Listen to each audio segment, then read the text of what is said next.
கிறிஸ்தியேசுக்குள் அன்பாய் அழைக்கப்பட்ட அன்பு சகோதர சகோதரிகளே, அனைவருக்கும் இந்த காலை நேரத்தில் கிறிஸ்துக்குள்ளான அன்பின் வாழ்த்துக்கள்.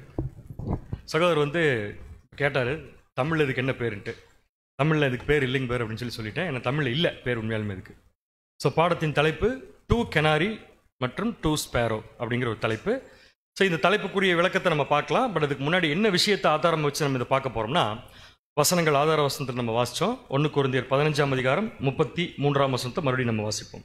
1 கொரிந்தியர் 15ஆம் அதிகாரம் வசனம் 33. மோசம் போகாதிருங்கள், ஆகாத சம்பாஷணைகள் நல்ல ஒழுக்கங்களை கெடுக்கும். இந்த ஒரு தீம் வச்சு தான் நம்ம இந்த விஷயத்தை நம்ம பார்க்க போகிறோம். நம்ம பார்க்க போகிற இந்த ஒரு சப்ஜெக்டினுடைய தாற்பயம் என்னன்னு பார்த்தீங்கன்னா, 2 விதமான கதைகளை கொண்ட ஒரு பாடத்தை நம்ம பார்க்க போகிறோம். ஸோ அதுக்கு முன்னாடி சகோதரர் சொன்ன மாதிரி கெனாரினா என்ன, ஸ்பேரோனா என்ன அப்படின்னு பார்த்துட்டு போனால் கொஞ்சம் பெட்டராக இருக்கும். இந்த வார்த்தை நமக்கு பழக்கப்பட்ட வார்த்தை கிடையாது. ஏன்னா இந்த கெனாரி அப்படிங்கிற இந்த ஒரு பறவை பார்த்திங்கன்னா இந்தியாவில் கிடையாது. இது எங்கே இருக்குன்னு பார்த்தீங்கன்னா அட்லாண்டிக் ஓஷனில் ஸ்பெயினுக்கு பக்கத்தில் இருக்கிற ஒரு தீவு. அந்த தீவு பேர் தான் கெனாரி. அங்கே இருக்கிற ஒரு பறவை தான், பாடல் பறவை தான் என்னென்னு பார்த்தீங்கன்னா கெனாரி அப்படின்னு பேர். நான் இன்னொரு 1 மணி நேரத்துக்கு அதிகமாக இந்த வார்த்தையை தான் யூஸ் பண்ண போகிறதுனால நீங்களும் இதை பழகிடுவீங்க. ஸோ கெனாரி அப்படிங்கிற இந்த ஒரு பறவையினுடைய ஸ்பெஷாலிட்டி என்னன்னு சொல்லி பார்த்தீங்கன்னா, இது மெல்லிசையுடன் பாடும். நம்ம ஊரில் குயில் பாடும் சொல்கிறோம் இல்லையா, அந்த மாதிரி தான் இது மெல்லிசையோட பாடும்.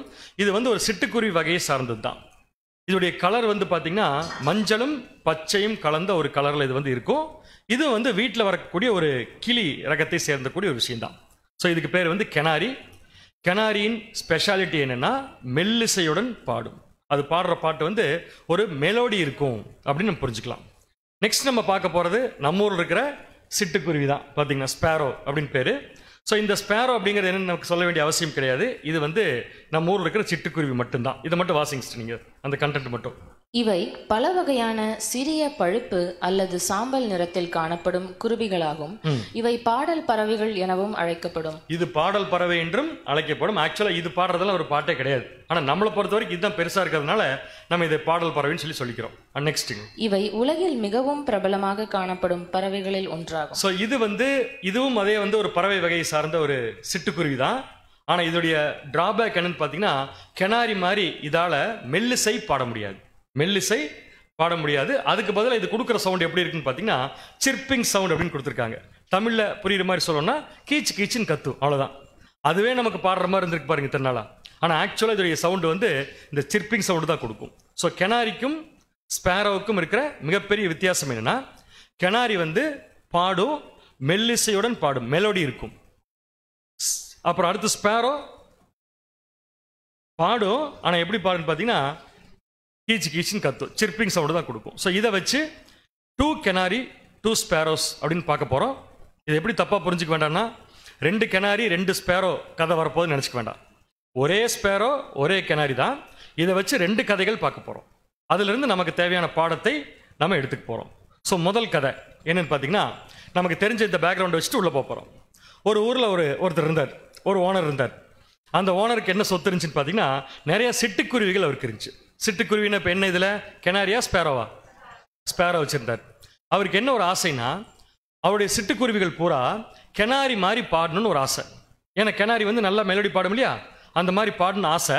அதனால் என்ன பண்ணார்னா, அவருடைய ஃப்ரெண்டு வீட்டுக்கு போய் அவர்கிட்ட கெனாரி இருக்குது, ஒரு கெனாரியை வாங்கிட்டு தன்னுடைய சிட்டுக்குருவிகள் இருக்கக்கூடிய கூண்டுக்குள்ளே இந்த கெனாரியை உள்ளே வச்சு க்ளோஸ் பண்ணிட்டார்.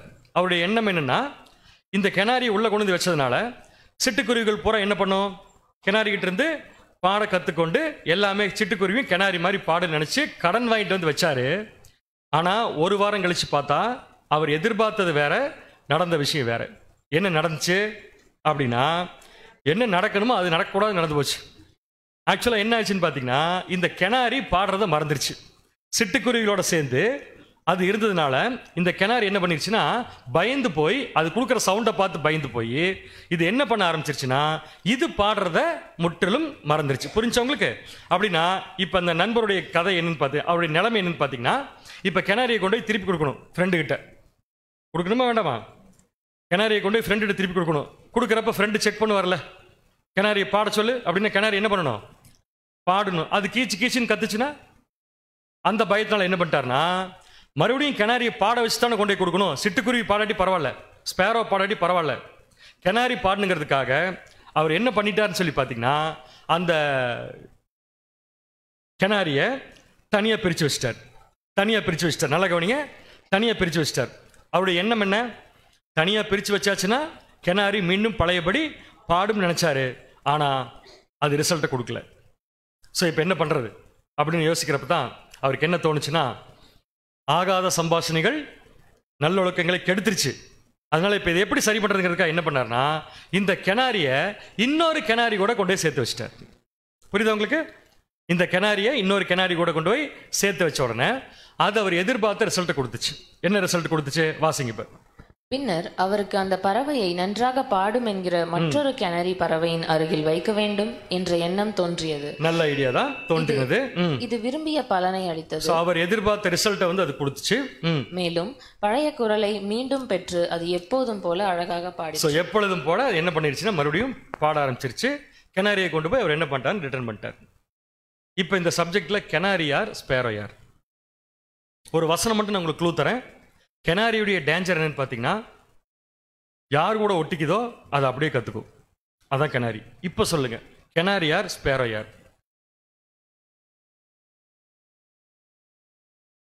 கெனாரி நானு, ஸ்பேரோ வந்து கண்டக்ட் பண்ணிட்டு போனார் அவர் தானே. அப்போ ஏதோ ஒரு பதில் சொன்னீங்கன்னா தான் ஆகும். பாடம் கெனாரிக்கோ ஸ்பேரோக்கோ இல்லை, நமக்கு தான். அப்போ நமக்கு இதுலேருந்து பாட வேணும்னா இப்போ சொன்னதை வச்சு நீங்கள் சொல்லுங்க பார்க்கலாம். கெனாரி யார், ஸ்பேரோ யார்? கெனாரி நம்ம. ஏன்னா நல்லவங்களாம் நம்ம தான், மோசமானவங்களாம் வேற. அது கரெக்டு. எப்பவுமே சப்ஜெக்ட்ல அப்படி தான் நம்ம பார்ப்போம். அப்போ தான் நமக்கு லெசன்ஸ் கிடைக்கும். நல்ல ஒரு பதில் தான். கெனாரி நம்ம தான். ஸோ நம்ம கெனாரி நம்மன்னா நம்ம ஒழுங்காக பாடணும். கரெக்டா? நம்ம பாடுறோமா? நம்ம பாடணுமா? வாசிக்கலாம் வசனம். 106 சங்கீதம் 12 வசனம். சங்கீதம் 106 அதிகாரம் 12 வசனம். அப்பொழுது அவர்கள் அவருடைய வார்த்தைகளை விசுவாசித்து அவருடைய துதியை பாடினார்கள். அவருடைய துதியை பேசினார்கள் இல்ல, அவருடைய துதி என்ன பண்ணாங்களாமா? பாடினார்கள். இன்னொரு வசனம் 108 சங்கீதம் 1 வசனம். சங்கீதம் 108 அதிகாரம் 1 வசனம். தேவனே, என் இருதயம் ஆயத்தமாய் இருக்கிறது, நான் பாடி கீர்த்தனம் பண்ணுவேன். அடுத்தது, என் மகிமையும் பேசாது. என்ன பண்ணும் அப்படின்னா, கண்டிப்பா நம்ம பாடுறோம் அப்படின்னா இப்ப யாரு கெனாரின்னு பாத்தீங்கன்னா நம்ம தான். இதுல ஏதாவது சந்தேகம் இருக்கு உங்களுக்கு? இப்ப அடுத்த பாயிண்ட்டுக்கு போலாம். கெனாரியுடைய ஸ்பெஷாலிட்டி என்னன்னா, மெலடியோட பாடும். கரெக்டுங்களா? மெலடியோட பாடும். அந்த மெலடி இல்லைன்னா அது ஸ்பேரோ. மெலடி இருந்தா தான் கெனாரி. இப்ப நம்ம கெனாரினா நம்ம மெலடியோட பாடணும்னா, ஒரு பாட்டு பாடுறதுக்கு என்னென்ன தேவையோ முதல்ல நம்ம தெரிஞ்சு வச்சிருக்கணும். அதெல்லாம் ஒருங்கிணைச்சா தான் அது பாட்டா வரும். சொல்லுங்க, ஒரு பாட்டு பாடுறதுக்கு என்னென்ன தேவை? போன வாரம் ஒரு ஊரில் சொன்னாங்க, கீபோர்டு தேவை. உண்மையாக சொன்னாங்க, மைக் தேவை, கொயர் தேவைன்னாங்க. நான் அதெல்லாம் கேட்கல. பாடல் பாடுவதற்கு என்ன தேவை? முதல்ல பாடல் பாடுவதற்கு பாட்டு தேவையா? யாரோ சொல்றீங்க? பாடல் வரிகள், வார்த்தைகள் தேவை. Super, correct. நோட் பண்ணிக்கோங்க. முதல்ல தேவை பாடலுக்கு வார்த்தைகள். அடுத்தது நெக்ஸ்ட், குரல், அழகிய குரல் தேவை. கரெக்ட். அதாவது நீங்க சொல்றது ஒரு மெலடி, ராகத்தோட பாடணும். Correct, melody. அடுத்தது பாடணுங்கிற எண்ணம் வேணும். இப்ப அங்க வந்து நின்று மொபைல்ல ஃபர்ஸ்ட் என்ன பண்ணாங்கன்னா ஒரு மியூசிக் போட்டு விட்டாங்க. கரெக்டா? கரோக்கி. அப்போ ஒரு பாடலுக்கு முக்கியமா தேவையான 3 விஷயங்கள் என்ன பார்த்தீங்கன்னா, 1 பாட்டு வரிகள், 2வது மெலடி, 3வது மியூசிக். இப்படி இருந்தா தான், இது 3 சேர்ந்தா தான் ஒரு பாட்டு. அதான் மெலடி. இப்ப கேள்வி என்னன்னா, நம்ம கெனாரினா நம்ம பாட போற பாட்டுக்கு, பாடிட்டு இருக்கிற பாட்டுக்கு எது பாடல் வரிகள், எது மெலடி, எது மியூசிக்? ஒன்று கண்டுபிடிச்சிட்டீங்க. வேத வாக்கியங்கள் தான் நம்ம பாட வேண்டிய பாட்டினுடைய பாடல் வரிகள். சூப்பர். வேற எங்கேயாவது இருந்து பாட்டு எடுத்தோம்னா நம்ம ஸ்பேரோ. குட். நெக்ஸ்ட் மெலடி, ராகம். எது? ராகம் தான் வெளியே நல்லா தெரியும். இந்த பாடல் வரிகளை வச்சு நம்ம பாடும்போது மெலடியா வரணும். அப்ப மெலடி எது? நம்முடைய கேரக்டர். சூப்பர். நம்முடைய கிரியைகள், நம்முடைய ஆக்டிவிட்டிஸ். கரெக்ட். இது 2க்கு சேர்த்து தேவன் கொடுக்கறதா மியூசிக். பாடல் வரிகளும் நம்முடைய வாழ்க்கையும் சின்க்ரோனைஸ் ஆகி வருவதற்காக தேவன் ஆட் பண்றதா மியூசிக். அப்ப மியூசிக் எது? இசை எது? அவருடைய பரிசுத்த ஆவி. நல்லா நோட் பண்ணிக்கோங்க. ஒரு சகோதரனோ ஒரு சகோதரியோ தேவனுக்கு பிரியமான கெனாரியா இருக்கிறாங்க அப்படின்னா அவங்க பாடுற பாட்டுக்கு பின்னாடி இந்த விஷயங்கள் சின்க்ரோனைஸ் ஆகி இருக்கணும். பாடல் வரிகள் பரிசுத்த வேதாமத்திலிருந்து இருக்கணும். அவங்க பாட போற பாட்டு மெலடி தேவன் சொன்ன வார்த்தைகளின் அடிப்படையில் இருக்கணும். அவங்க கிரியைகள் மூலமா வெளியே வரணும்.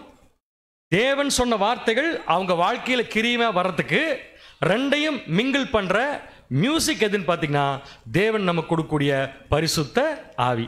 இதைய வச்சு யார் கரெக்டா யூஸ் பண்றாங்களோ அவங்க செய்யற ஒவ்வொரு கிரியும் தேவனுக்கு எப்படி இருக்குன்னு பார்த்தீங்கன்னா சூப்பரா பாடுறாங்கன்னு சொல்லுவார் தேவன்.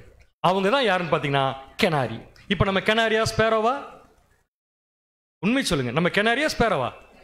ஸ்ட்ராங்கான ஒரு ஆன்சர் வரமாட்டேங்குது. ஏன்னா ஞாயிற்றுக்கிழமை பொய் சொல்லக்கூடாது நீங்கள் எடுத்துருக்கிற முடிவு நல்லது தான்.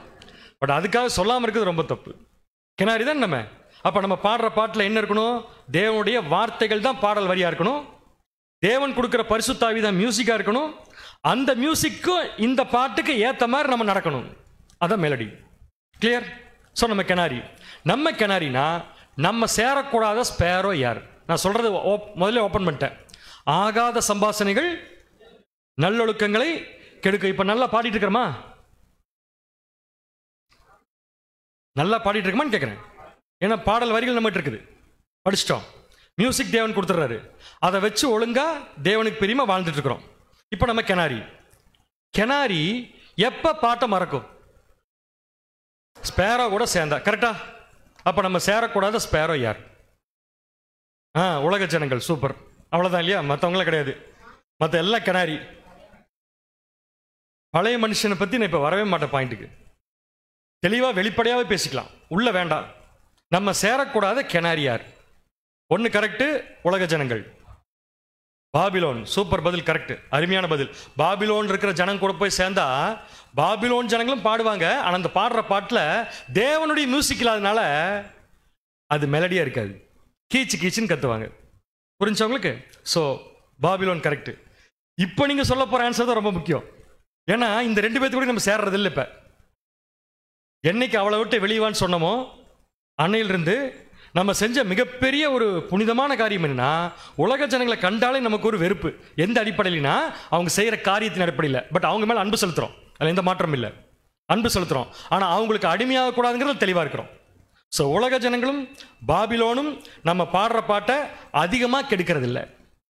ஆனா ஆகாத சம்பாஷணைகள் என்று சொல்லக்கூடிய சேரக்கூடாத ஸ்பேரோங்கிறது இன்னொரு முக்கியமான கேட்டகரி இருக்காங்க. அவங்களால தான் நம்ம அதிகமாக பாதிக்கப்படுறோம். யார் அந்த ஸ்பேரோ? எல்லாரும் என்னை முறைச்சு முறைச்சு பார்க்கறது, இங்க இருந்து யாராவது பார்த்தாங்கன்னு வச்சுக்கோங்க, நான் தான் அந்த ஸ்பேரோ மாதிரி இருக்குது. இப்ப யார்? ரவுண்டு போட்டு காமிக்கிறாங்க சிஸ்டர், இதோ அப்படின்னு.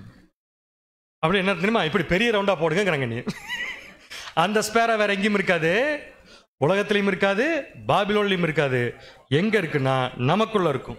நமக்குள்ள இருக்கிறது ஏன் ஸ்பேரோவா இருக்குதுன்னு கேட்டா, அவர்களும் தேவனோடு நல்மனசாட்சியின் உடன்படிக்கை எடுத்தவர்கள் தான், ஆனால் ஆவியில் இன்னும் ஜெனிப்பிக்கப்படாதவர்கள்.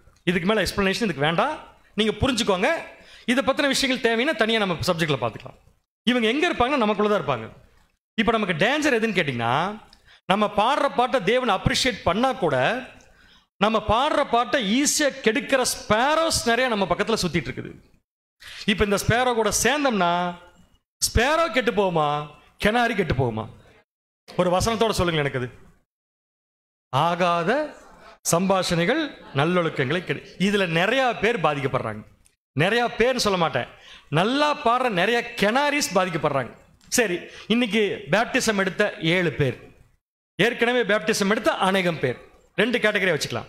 இன்னைக்கு பேப்டிசம் எடுத்த இந்த 7 பேருமே இன்னைக்கு தேவன் அதை எப்படி அங்கீகரிச்சிருக்காருன்னு பாத்தீங்கன்னா, ஸ்பேரோன்னு நினைச்சு அங்கீகரிச்சிருக்காரா, கெனாரின்னு சொல்லி அங்கீகரிச்சிருக்காரா? தேவன் நம்மள கெனாரி, அது பேப்டிசம் எடுத்தோன்னு சொல்லியே இன்னும் கெனாரி அப்படின்னு சொல்லி அங்கீகரிச்சிட்டார். கரெக்டா?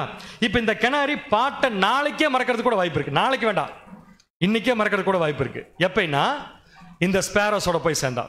முதல்ல உலக ஜனங்கள், அடுத்தது பாபிலோன், அடுத்தது நமக்குள்ளே இருக்கக்கூடிய ஆவியில் ஜனிப்பிக்கப்படாத, சத்தியத்தில் முழுசா வளர்ச்சி அடையாத, தேவன் கொடுக்கிற மியூசிக்கை வாங்காத, அதான் கரெக்டா இருக்கும். ஏன்னா ஆவியில் ஜனிப்பிக்கப்படல, கரு உருவாகல.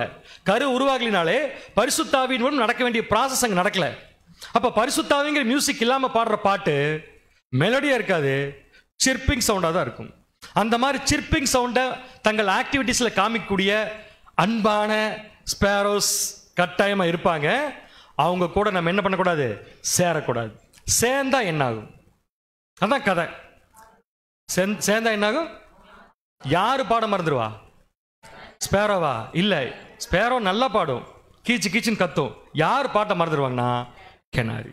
ஸோ கெனாரி பாட்டை மறந்துருச்சுன்னா தேவன் கொடுத்த அங்கீகாரமே அங்கே இல்லாமல் போயிடும். இன்னைக்கு எடுத்த ஞானஸ்தானம் ஞானஸ்தானமா இல்லாம அது உடன்படிக்கைக்கு வெளியே போற விஷயமா மாறிடும்.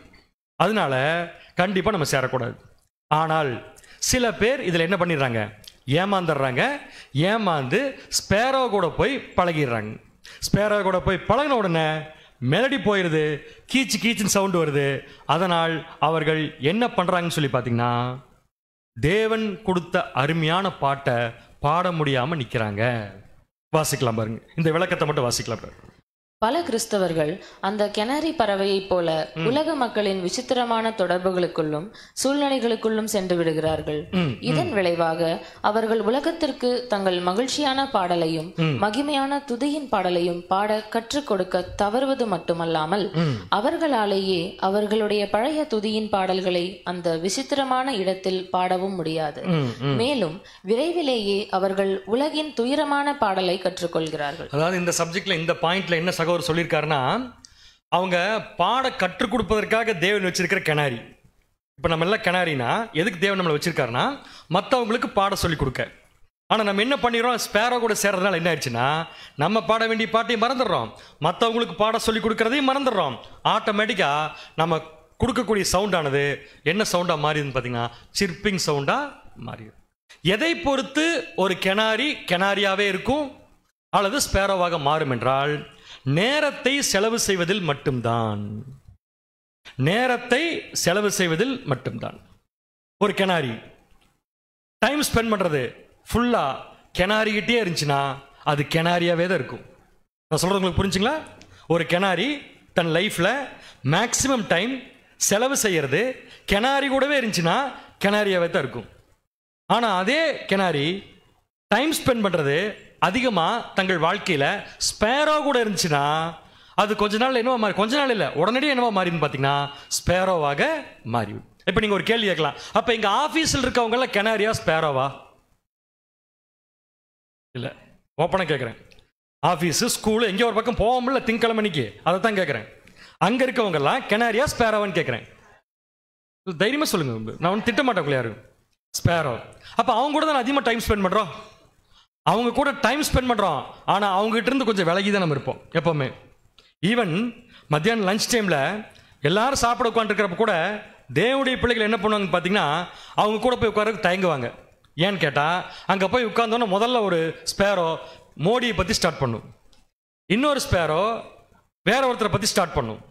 ஸோ நேராக ஸ்பேரோஸ் பூரா மற்றதை பற்றி பேசுறதுனால நமக்கு தான் அதில் இன்ட்ரெஸ்ட் கிடையாது. அரசியல், பொருளாதாரம், சமுதாயம், மதம், இதில் நமக்கு என்ன இல்லை. கையை பாருங்க எப்படி விரிச்சிருக்கேன்ட்டு, என்ன இல்லை நமக்கு அதில் இல்லை. ஸோ நம்ம அவங்க கூட என்ன பண்ண மாட்டோம், ஒன்னா ஒர்க் பண்ணா கூட அவங்க கூட மிக்ஸ் ஆக மாட்டோம். அவங்க விஷயம் நம்மளை பாதிக்காது.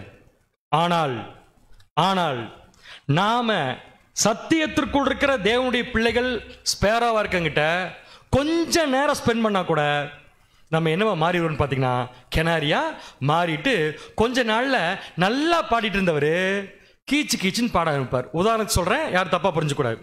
நம்முடைய அன்பு சோர் நல்லா பாடுறாரு, எப்படி கண்டுபிடிக்கலாம்? அதே எக்லீஷாவுக்கு 8 மணிக்கே வந்துடுறாரு. நான் சொல்றது உண்மையை சொல்றேன், 8 மணிக்கு வந்துடுறாரு. வந்து அவர் பாட்டுக்கு வேலையை பார்க்குறாரு. ஏன்னா 9 மணிக்கு என்ன பண்ணணும், கரெக்டா ஆராதனை ஸ்டார்ட் பண்ணணும் அப்படிங்கிறாரு. ரோட்ல நடந்து போறாரு, யாரோ ஒருத்தர் வேகமாக வந்து அவர் கணத்துல ஓங்கி அற விட்டாங்க. அவங்கள பார்த்து இவர் சாரின்னு சொல்லிட்டு போறாரு. இப்ப அவர் யார், கெனாரியா ஸ்பேரோவா? ஏமாந்தவனா? கெனாரி. கிளியரா இருக்கா? கெனாரி. ஸோ இப்போ அவர் கெனாரி. இப்போ நல்லா இருக்கிற இந்த கெனாரி ஸ்பேரோவா மாறிடுச்சு. எப்படி ஸ்பேரோ கூட பழகி இருக்குன்னு எப்படி கண்டுபிடிக்கலாம் தெரியுமா? அது ஸ்பேரோவா மாறிடும். எப்படி கண்டுபிடிக்கலாம் தெரியுமா? அது வரைக்கும் கரெக்டாக எக்லிஷியாக்கு வந்துட்டு இருந்தவர் அன்னையிலிருந்து அவர் பாடுற பாட்டு கீச்சு கீச்சு கேட்கு. தட் மீன்ஸ் ரெகுலராக அவர் செஞ்சுட்டு இருந்த வேலையை என்ன பண்ண மாட்டார், அவர் செய்ய மாட்டார். அவர் வந்து வேணும்ட்டு எக்லிஷியில் உட்காந்துருப்பாரு, யாராவது செய்கிறாங்களான்னு பார்ப்பாரு, யார் செய்யனா சந்தோஷமா அங்கே உட்காந்துக்குவார். இப்படி பண்ண ஆரம்பிச்சாச்சுனால என்ன அர்த்தம்னா அவர் என்னவா மாறிட்டு இருக்காரு, இப்போ ஸ்பேரோவா மாறிட்டு இருக்கார். அவரை பார்த்து முறைக்காதீங்க. அவர் நான் உதாரணம் சொன்னேன். நான் சொன்னது இது சின்ன உதாரணம். நம்முடைய வாழ்க்கையில் நம்ம தேவனுக்குன்னு செஞ்சுட்டு இருக்கிற அருமையான ஊழியங்கள் தோய்வு ஏற்படுறதுனாலே கட்டாயமா நம்ம டைம் ஸ்பெண்ட் பண்ணியிருக்கோம் யார்கிட்டனா, ஸ்பேரோ கிட்ட. இப்போ பாட்டு வரமாட்டேங்குது. யாரை நம்பி மோசம் போனோமோ அவர் தப்புன்னு தெரிஞ்சு போச்சு. நல்லா கவனிங்க. யாரை நம்பி மோசம் போனோமோ ஒரு ஸ்பேரோ, அதை நம்பி மோசம் போயிட்டோம் இல்லையா, இப்போ அது ஸ்பேரோ தப்புன்னு தெரிஞ்சு போச்சு. உடனடியாக திருப்பி பழையபடி வேலை செய்ய வருமா, வரமாட்டோம்.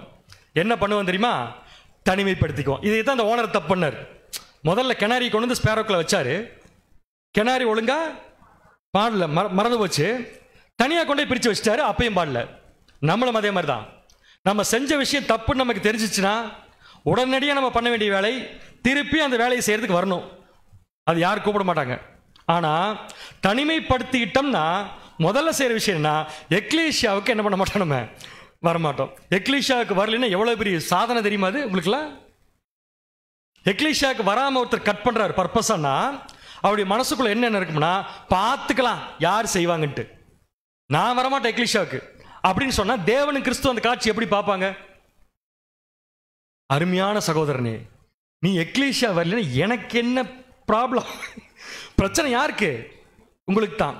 நமக்கெல்லாம் எப்படி கோவம் வரும்னா சில சமயத்தில் நமக்குன்னு சொல்றது ஸ்பேரோக்கு எப்படி கோவம் வரும்னா, என்னை பாருங்க, அவரு ஒரு ஓரம் உட்காந்துட்டுங்க அப்பேலேருந்து நானும் பார்த்து தான் இருக்கிறவர். இந்த வெள்ளை சட்டை போட்டிருக்காரு இல்லையா, அங்கே பார்க்காதீங்க, அங்கே பார்த்தா ஸ்பேரோ. கெனாரி பார்க்கக்கூடாது. இந்த வெள்ளை சட்டை போட்டு உட்காந்துருக்காரு இல்லையா, அவரை முறைச்சு முறைச்சு பாட்டுருக்காரு. அவர் நீ முறைக்க ஆரம்பிச்சிட்டாரு. ஸோ இனிமேல் நான் என்ன பண்ண மாட்டேன், எக்லீஷியாக்கு வரமாட்டேன். கண்டக்ட் பண்ணுறப்போ ஒருத்தர் வந்தார், வந்து எனக்கு தான் போட்டுருச்சு பைபிள் ரீடிங்கு, வேற ஆளுக்கு போட்டு விட்டார். நான் இனிமேல் எக்லீஷியாக்கு வரமாட்டேன். எவ்வளோ பெரிய வீரம் இல்லையாது? அந்த மாதிரி சாதனைலாம் சேர்த்து உலகத்தில் ஆளே கிடையாது. இந்த மாதிரி சின்ன சின்ன விஷயங்கள் செய்யும்போது பழைய மனுஷன் தூண்டுதல் இருக்கும்போது நம்ம செய்யறதெல்லாம் பர்ஃபெக்டாக இருக்கும். ஆனால் ஆக்சுவலாக என்ன பண்ணிட்டு இருக்கோம்னா பாடுறதை மறந்து கீச்சு கீச்சுன்னு கத்திட்டு இருக்கிறோம். உடனே தனிமைப்படுத்திடுவாங்க கொஞ்ச நாளில் தங்களை, எக்லீஷியாவுக்கு வரமாட்டாங்க. அப்படி எக்லீஷியாவுக்கு வராமல் வீட்டில் உட்காந்துருந்தா திருப்பி மெலடி வருமா வராதா? எதை வச்சு கண்டுபிடிச்சிங்க? அந்த கதையை வச்சு. அந்த கதையில் திருப்பி அந்த ஓனர் எப்படி பாட வச்சார் கெனாரிய? கெனாரியை எது கூட சேர்த்தாரு? அப்போ கெனாரி ஒழுங்கா பாடணும்னா யார் கூட தான் சேரணும்? அப்போ வீட்டில் உட்காந்துருந்தா வருமா? எங்கே வரும்? இங்கே வரணும். இங்கே தான் என்ன இருக்கு? கெனாரியும் இருக்கு. ஆனால் யார் கூட பழகிறோங்கிறது என்ன பண்ணிக்கணும், பார்த்துக்கணும். வாசிங்க. இப்போ இந்த படித்து முடிச்சா உங்களுக்கு டெஸ்ட். இவ்வளோ நேரம் கேட்ட சப்ஜெக்ட்ல உங்களுக்கு டெஸ்ட் படித்து முடிச்சதுக்கு அப்புறமா அப்படிப்பட்டவர்களுக்கு மிக சிறந்த விஷயம் என்னவென்றால் மகிழ்ச்சியான. ஒரு நிமிஷம். எப்படிப்பட்டவர்கள்னா பாடம் மறந்து போய் தங்களை தனிமைப்படுத்திட்டாங்க. இப்ப அப்படி திருந்தி வரவங்களுக்கு விஷயம் என்னவென்றால் மகிழ்ச்சியான களி கூறுகின்ற கிறிஸ்தவ பரிசுத்தவான்களின் மிகவும் நட்பான அரவணைப்பான ஊக்கமளிக்கக்கூடிய மற்றும் ஆவிக்குரிய ரீதியில் பலப்படுத்தும் சமூகத்திற்கு மீண்டும் திரும்புவதுதான். வேற ஆப்ஷனே கிடையாது. கெனாரி திருப்பி கெனாரி கிட்ட வந்து சேர்றது தான் பியூட்டிஃபுல் ஆப்ஷன். அதை தவிர வேற ஆப்ஷனே கிடையாது. வேற ஆப்ஷன் சூஸ் பண்ணா அவங்க ப்ராப்ளம் சரியாகாது. நெக்ஸ்ட். ஏனெனில் அவர்கள் மத்தியில் தான் அவர்களின் இருதயங்கள் மெல்லிசையை உருவாக்கக்கூடிய மகிமையான துதியின் பாடல்களை அவர்கள் மீண்டும் பாட விரைவில் கற்றுக்கொள்வார்கள். நல்ல கெனாரி பாட கெனாரிஸ் வந்து கெனாரி கூட சேரும்போது எதை கற்றுக்கொள்றாங்கன்னு பார்த்தீங்கன்னா நல்ல மெல்லிசையான பாடல்களை பாட கற்றுக்கொள்கிறார்கள். இப்போ ப்ராக்டிக்கலாக டெஸ்ட்டுக்கு போயிடலாமா? இப்போ இங்கே உட்காந்துருக்கவங்கள யார்? இப்போ உங்களை நான் என்ன சொல்லி கூப்பிடுறது? அன்புள்ள கெனாரிக்களே அப்படி கூப்பிடலாமா? கெனாரிஸ், ஒரு சின்ன கேஸ் ஸ்டடி. ஓகே, தைரியமாக பதில் சொல்லணும், தப்பில்லை. உங்கள் வீட்டுக்கு பக்கத்து வீட்டுக்காரர் பர்பஸாகவே உங்கள் லேண்டில் உங்கள் காம்பவுண்ட் வாலை இடித்து அவர் காம்பவுண்ட் வால் கட்டிட்டார். காலையில் நீங்கள் எக்லீஷியாவுக்கு வரும்போது உங்கள் காம்பவுண்ட் உங்கள் இடத்துல தான் இருந்துச்சு. எக்லீஷியா முடிச்சுட்டு மத்தியானம் வீட்டுக்கு போய் பார்க்குறீங்க, அவர் இடித்து உங்கள் இடத்துல காம்பவுண்ட் வால் கட்டிட்டார். பார்த்த உடனே ஃபஸ்ட்டு யார்கிட்ட போவீங்க? அவங்க பக்கத்து வீட்டுக்காரர்கிட்ட போவீங்க. அவரு தான் இடிச்சு கட்டியிருக்காரு. அவர்கிட்ட போய் என்ன கேட்பீங்க? அவர்கிட்ட அவர் சொல்றாரு அப்படித்தான் பண்ணுவேங்கிறார். கரெக்ட் கரெக்ட், சொல்ற பதில் கரெக்ட். நேரம் அவர்கிட்ட போய் என்ன பண்ணுவேன், ஏங்க இப்படி அநியாயமா பண்றீங்க? அவர் கிணறியா ஸ்பேரோவா? பக்கத்து வீட்டுக்காரர் கண்டிப்பா ஸ்பேரோ தான். கரெக்ட், அவர் ஸ்பேரோ. ஸோ ஸ்பேரோ கிட்ட போய் நீங்க கேட்குறீங்க ஏன் ஸ்பேரோ இப்படி கட்டுன்னு கேட்டா அவர் என்ன சொல்றாருன்னா அப்படித்தான் கட்டுவேன், என்ன பண்ண முடியுமோ பண்ணிக்குவாங்க. நமக்கு நல்லா தெரியும் அவர் நம்ம லேண்டில் தான் கட்டியிருக்காரு, பத்திரம் நம்ம கிட்ட தான் இருக்குது. இப்போ என்ன பண்ணுவீங்க? சொல்லுங்க, யார் சொல்லுங்க. யார்? ஒரு சவுண்ட் வந்துச்சு எனக்கு. எங்க போவீங்க? சூப்பர், பாருங்க நானும் அதே தான் போட்டிருக்க பதில். கரெக்ட், அங்கே தான் போகணும். ஆனால் அங்கே தான் போகணும். நான் ஒன்று ஏன் தாண்டணும் எப்படி பார்க்குறீங்க நீங்கள்? நேரம் எங்கே போகணும்? Police station. இப்போ பதில் வரும் பாருங்க. போலீஸ் ஸ்டேஷனில் இருக்கிறது கெனாரியா ஸ்பேரோவா? நம்ம யாரு? எதுக்கு அங்கே போறீங்க? அப்புறம் பக்கத்து வீட்டுக்கார வந்து கட்டிட்டா அடுத்த கேள்வி. அப்புறம் வரேன், அந்த பாயிண்ட்டுக்கு அப்புறம் வரேன். சொந்த வீடு வச்சிருக்கவங்க யார் யாரிங்க?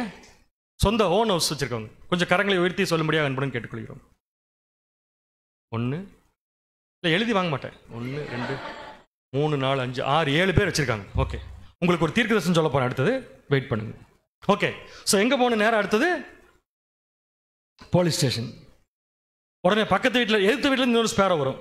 அது என்ன சொல்லும்னா, எனக்கு தெரிஞ்ச எம்எல்ஏ இருக்கார், என்ன பண்ணலாம், அவரை வச்சு டீல் பண்ணாத அவர் கரெக்டாக இருக்கும். எங்கள் ஏரியா கவுன்சிலர் வந்து எனக்கு நல்லா தெரியும், அங்கே போகலாம் அப்படின்னு சொல்லி இந்த டிசிஷன் நீங்கள் எடுத்தீங்கன்னா, இப்போ சொல்கிறேன், you're not a canary, you're a sparrow. ஏன்? நல்லா பாடுறதுக்கு ஒரு வாய்ப்பு கிடைச்சிருக்கு உங்களுக்கு. எங்கே பாட தெரியுமா? அந்த ஏரியா பூரா நீங்கள் பாடுற பாட்டு கேட்கும், ஒழுங்காக பிஹேவ் பண்ணதில்லை.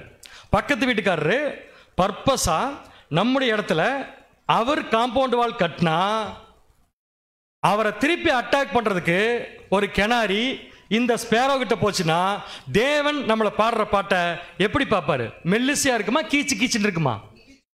அப்ப கீச்சு கீச்சுன்னு எங்க போனா இருக்கும்? இங்க போனா இருக்கும். அப்படின்னு இப்ப கேஸ் ஸ்டடியில நம்ம ஃபெயில். கரெக்டா? அப்படின்னு என்ன அர்த்தம்? பிராக்டிக்கல் லைஃப்ல நம்ம படிக்கிறத அப்ளை பண்றதுக்கு நமக்கு இன்னும் பழக்கம் வரல. தட் மீன்ஸ் நம்ம பாடுற பாட்டு இன்னும் மெலடியா இல்ல. புரியுதா உங்களுக்கு? பைபிள் வசனம் என்ன சொல்லுது? உங்கள் பக்கத்து வீட்டுக்காரன் அப்படின்னு வசனம் இல்ல, உதாரணத்துக்கு கேட்கிறேன். உங்கள் பக்கத்து வீட்டுக்காரர் பர்பஸா உங்க காம்பவுண்ட் வாழை இடிச்சு கட்டினால் நீங்க மீண்டும் இடிச்சு கட்டுங்க. எங்கேயாவது இருக்கா? போலீஸ் ஸ்டேஷன் போக சொல்லி பைபிள் எங்கேயாவது இருக்கா? சொல்லுங்க பார்க்கலாம். தேவனுடைய பிள்ளைகள் போலீஸ் ஸ்டேஷனுக்கு பர்பஸா போறதே ஃபர்ஸ்ட் தப்பு. ஏன்னா அங்க நீதி இல்லைன்னு நமக்கு நல்லா தெரியும். கரெக்டா? நீதிமான்களாக அழைக்கப்பட்டிருக்கிற நாம உலகத்துல ஒரு நீதியை தேடி போறதுங்கிறது எப்படி நம்மளை பரிசுத்தவான்களா மாத்தும்? வாய்ப்பே கிடையாது. அப்ப என்ன பண்றது? விட்டுருங்க. என்ன இருப்பது? மிஞ்சி மிஞ்சி போனா உடனடியா இந்த மாதிரி சிச்சுவேஷன் வீட்டில் போய் பாக்குறீங்க, நம்ம வீட்டை இடிச்சிட்டாங்க, இடிச்சவர் அங்க நின்று இருக்காரு, பக்கத்து வீட்டுக்காரரு. நேரா முதல்ல தேவன் கிட்ட ஒரு பிரேயர். தேவனே, என் வீடு இப்படி ஆயிடுச்சு, என்ன பண்றது? ஏன் அந்த பதில் வரமாட்டேங்குது? அடுத்தது நேரா சபையினுடைய எல்டருக்கு ஃபோன் பண்ணி, எக்லீஷாவுடைய அதுக்கு தான் எல்டரு காலையில் மீட்டிங் கண்டக்ட் பண்றதுக்கு இல்ல, அது அவருடைய வேலை தான். சப்ஜெக்ட் கொடுக்கறது அவருடைய வேலை தான். சப்ஜெக்ட்ல என்ன கொடுக்கிறாரோ அதை பிராக்டிக்கலா நீங்க அனுபவிக்கும் போதும் கொடுக்கறதுக்கு தான் எல்டரு. ஸோ நேரம் எல்டருக்கு ஃபோன் பண்ணி, பிரதர் இந்த மாதிரி வீடு இடிச்சிட்டாங்க, என்ன பண்றதுன்னு கேட்டா, உங்க எல்டரு போலீஸ் ஸ்டேஷன் போங்கன்னு சொல்லுவாரா? சொன்னார்னா அது உங்க தப்பு தான். ஏன்னா அவர் எலெக்ட் பண்ணது யாரு? நீங்க தான். புரிஞ்சவங்களுக்கு? ஸோ போக சொல்ல மாட்டாரு. அவர் என்ன சொல்லுவார்னா, பேசாம போய் கேட்டு பாருங்க பிரதர், அவர் ரொம்ப மிரட்டினார்னா பேசாம என்ன பண்ணிருங்க, விட்டுருங்க. திருப்பி சண்டை மட்டும் என்ன பண்ணிடாதீங்க, போட்டுறாதீங்க. ஏன்னா பக்கத்து வீட்டுக்காரரு, ஏத்த வீட்டுக்காரரு, இவங்க எல்லாம் ஸ்பேரோஸ். இந்த ஸ்பேரோஸ் இப்படித்தான் பண்ணுன்னு நமக்கு நல்லாவே தெரியும். ஆனா நாம என்ன பண்ணுங்கிறது நமக்கு கரெக்டா தெரியணும்ல. அதான் பாட்டு. வசனம் வாசிக்கலாம் பாருங்க. 37 சங்கீதம் 7 வசனம். சங்கீதம் 37 அதிகாரம் வசனம் 7. கர்த்தரை நோக்கி அமர்ந்து அவருக்காக மட்டும் நீ காத்திரு, வேற யாருக்கும் காத்திருக்க வேண்டாம். நெக்ஸ்ட், அவருக்கு காத்திரு, காரிய சித்தி உள்ளவன் மேலும் தீவினைகளை செய்கிற மனுஷன் மேலும் எரிச்சலாகாது. எல்லாரும் ஒரு தடவை ஞாயிற்றுக்கிழமை இதை எடுத்துக்கலாமா? உறுதிமொழியா? கடைசியில் நானே வாசிக்கிறேன், எப்படி ஃபாலோ பண்ணுங்க. காரிய சித்தி உள்ளவன் மேலும் தீவினைகளை செய்கிற மனுஷன் மேலும் என்ன ஆகாத. இப்படியா சொல்லுவாங்க? எரிச்சல் ஆகாதுங்கிறத. தீவினையை செய்யற மனுஷன் மேல என்ன ஆகாத? வரமாட்டேங்குதே.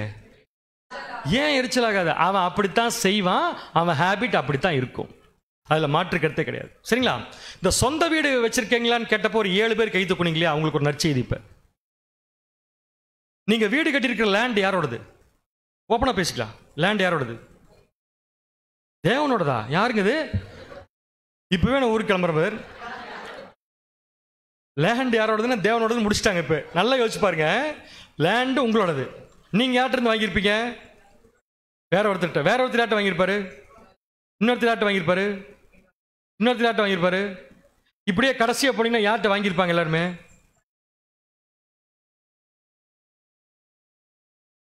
தேவன். வானம் எனது சிங்காசனம், பூமி என்னுடைய பாதபடி. இஸ்ரவேல் ஜனங்களை பார்த்து சொன்னார், நீங்க மட்டும் என் வாக்கை உள்ளபடி கேட்டு நடந்தால் நீங்களே எனக்கு சொந்த சம்பத்தா இருப்பீர்கள். இந்த பூமி எல்லாம் அப்படின்னு, இந்த கம்ப்ளீட் லேண்டு ஓனர் யாருன்னு கேட்டீங்கன்னா தேவன். அப்போ உங்க லேண்ட் ஓனர் யாரு? அப்ப தேவனுடைய லேண்ட்ல யார் வீடு கட்டியிருக்கா? அப்போ சொந்த வீடு எத்தனை பேர் வச்சிருக்கீங்க? யாருமே கிடையாது. கை தூக்குன 7 பேருக்கு என்ன நற்செய்தி என்றால், உங்கள் வீடு உங்களுடையது அல்ல.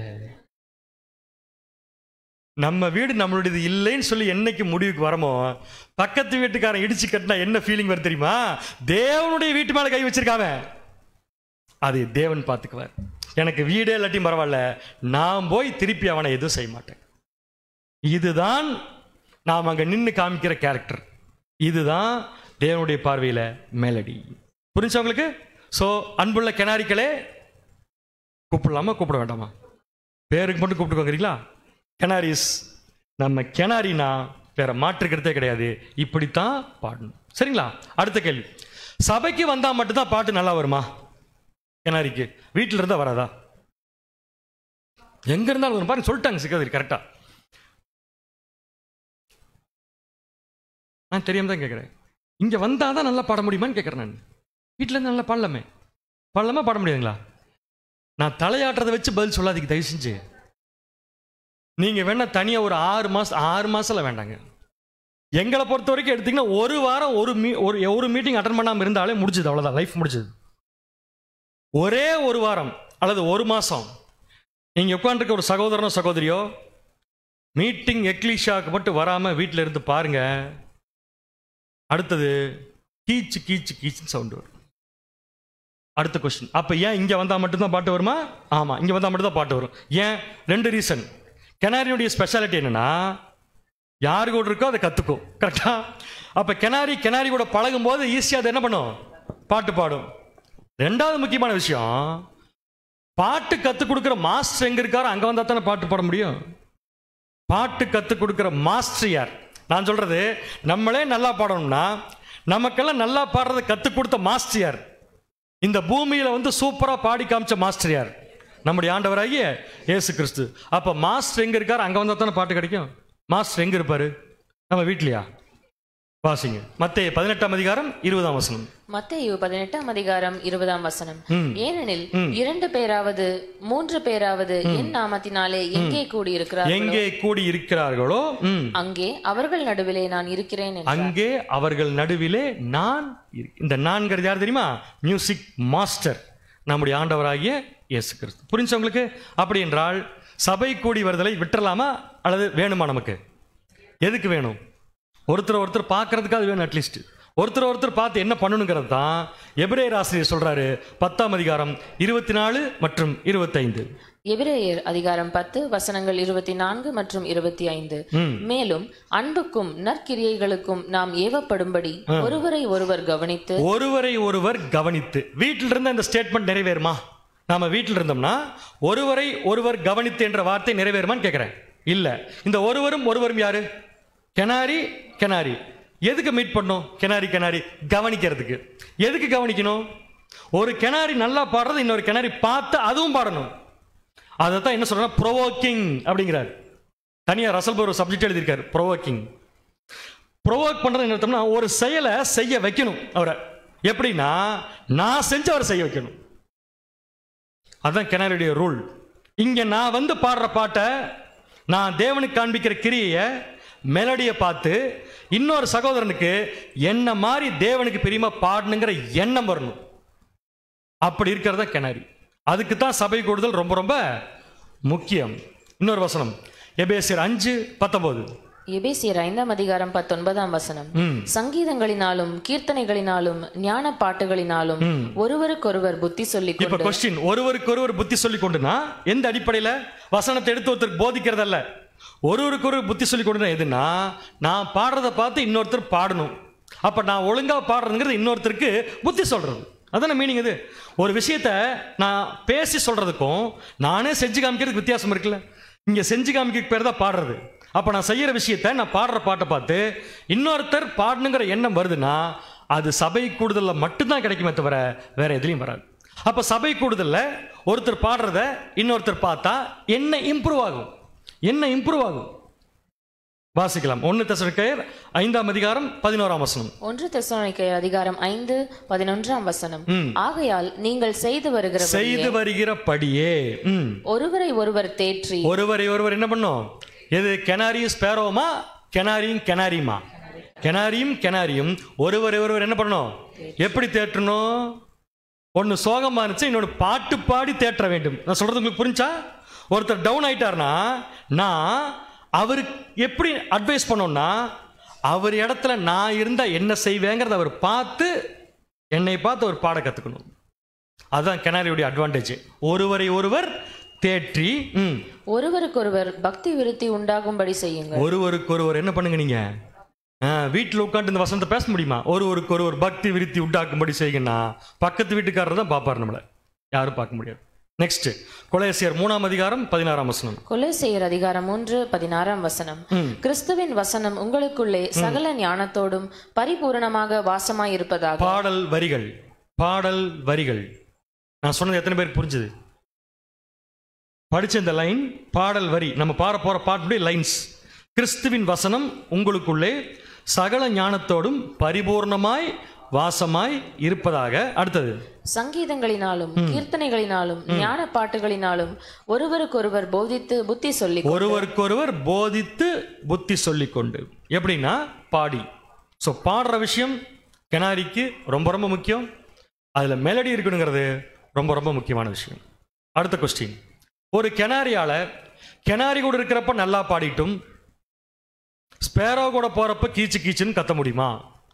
கேள்வி புரியலன்னா சொல்லுங்க, ரிப்பீட் பண்றேன்.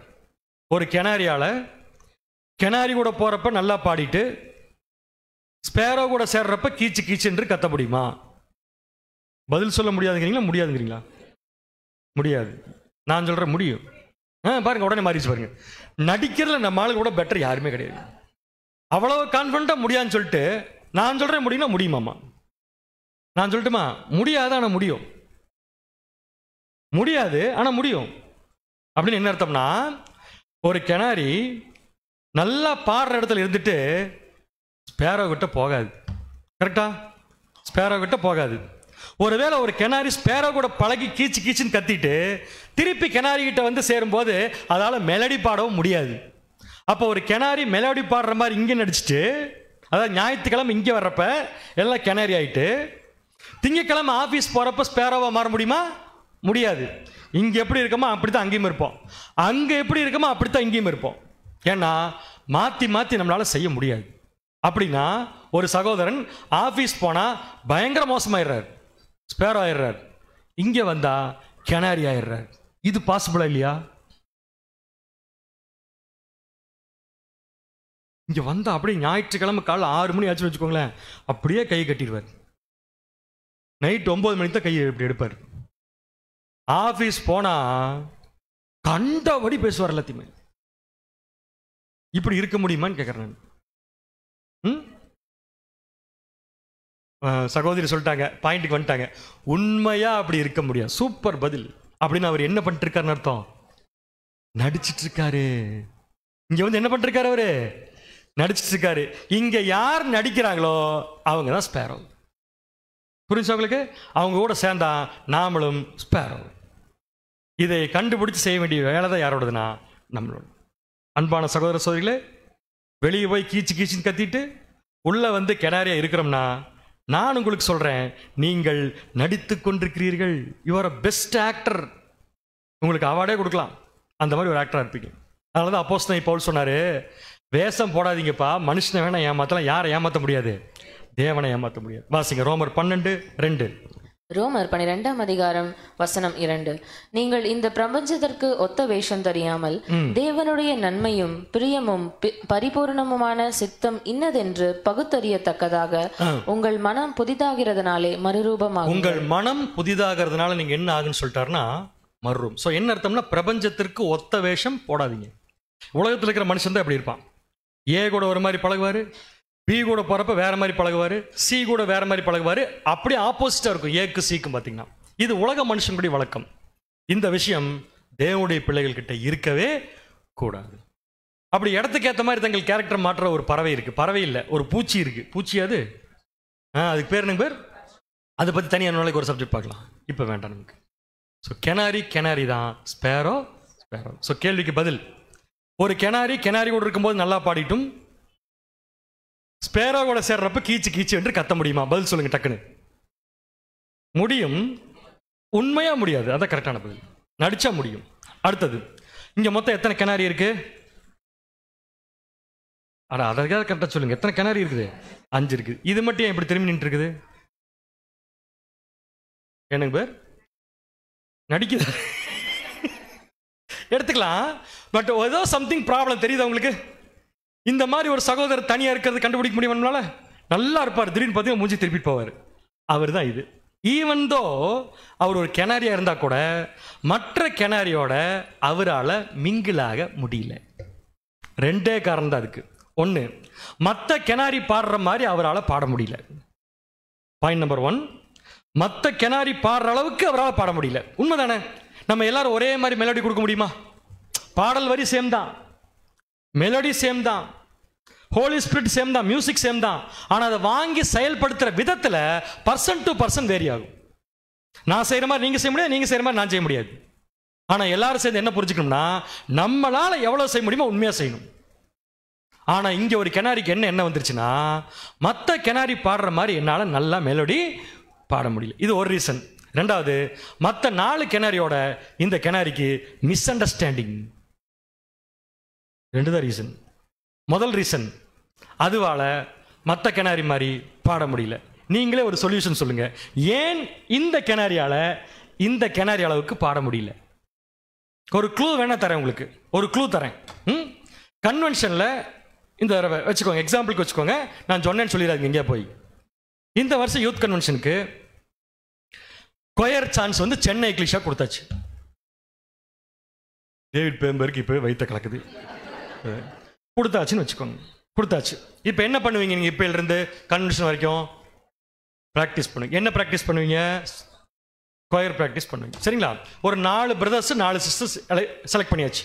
ஓகே, 4 பேர் பிரதர்ஸ், 4 பேர் யார் யாருன்னு கணக்கு போட்டுருக்காங்க, உட்காந்து செலக்ட் பண்ணியாச்சு. இப்போ இந்த 8 பேரும் முதல்ல செய்ய வேண்டிய வேலை என்ன? பிராக்டிஸ்க்கு ஒழுங்கா வரணும்னு சொல்லக்கூடாது, பிராக்டிஸ்க்கு ஒழுங்கா வரணும். அதில் ஒருத்தர் மட்டும் ஒரு 5 வாரம் வரவே இல்லை பிராக்டிஸ்க்கு. கன்வென்ஷனில் கொண்டு போய் பாட விட்டு அவர் எப்படி பாடுவார்? கீச்சு பாட்டு லிட்டரலாகவே பாட்டு பாட சொன்னா இவங்க 2 தடவை பாடலாம் நினச்சிருப்பாங்க லைனை, இவர் ஒரு தடவை பாடுவார், அடுத்துக்கு போயிடுவார். அவரால் அந்த பாட்டே அசிங்கமாக போயிடும். இதுக்கெல்லாம் என்ன காரணம்? ஒழுங்கா பிராக்டிஸ்க்கு வரல.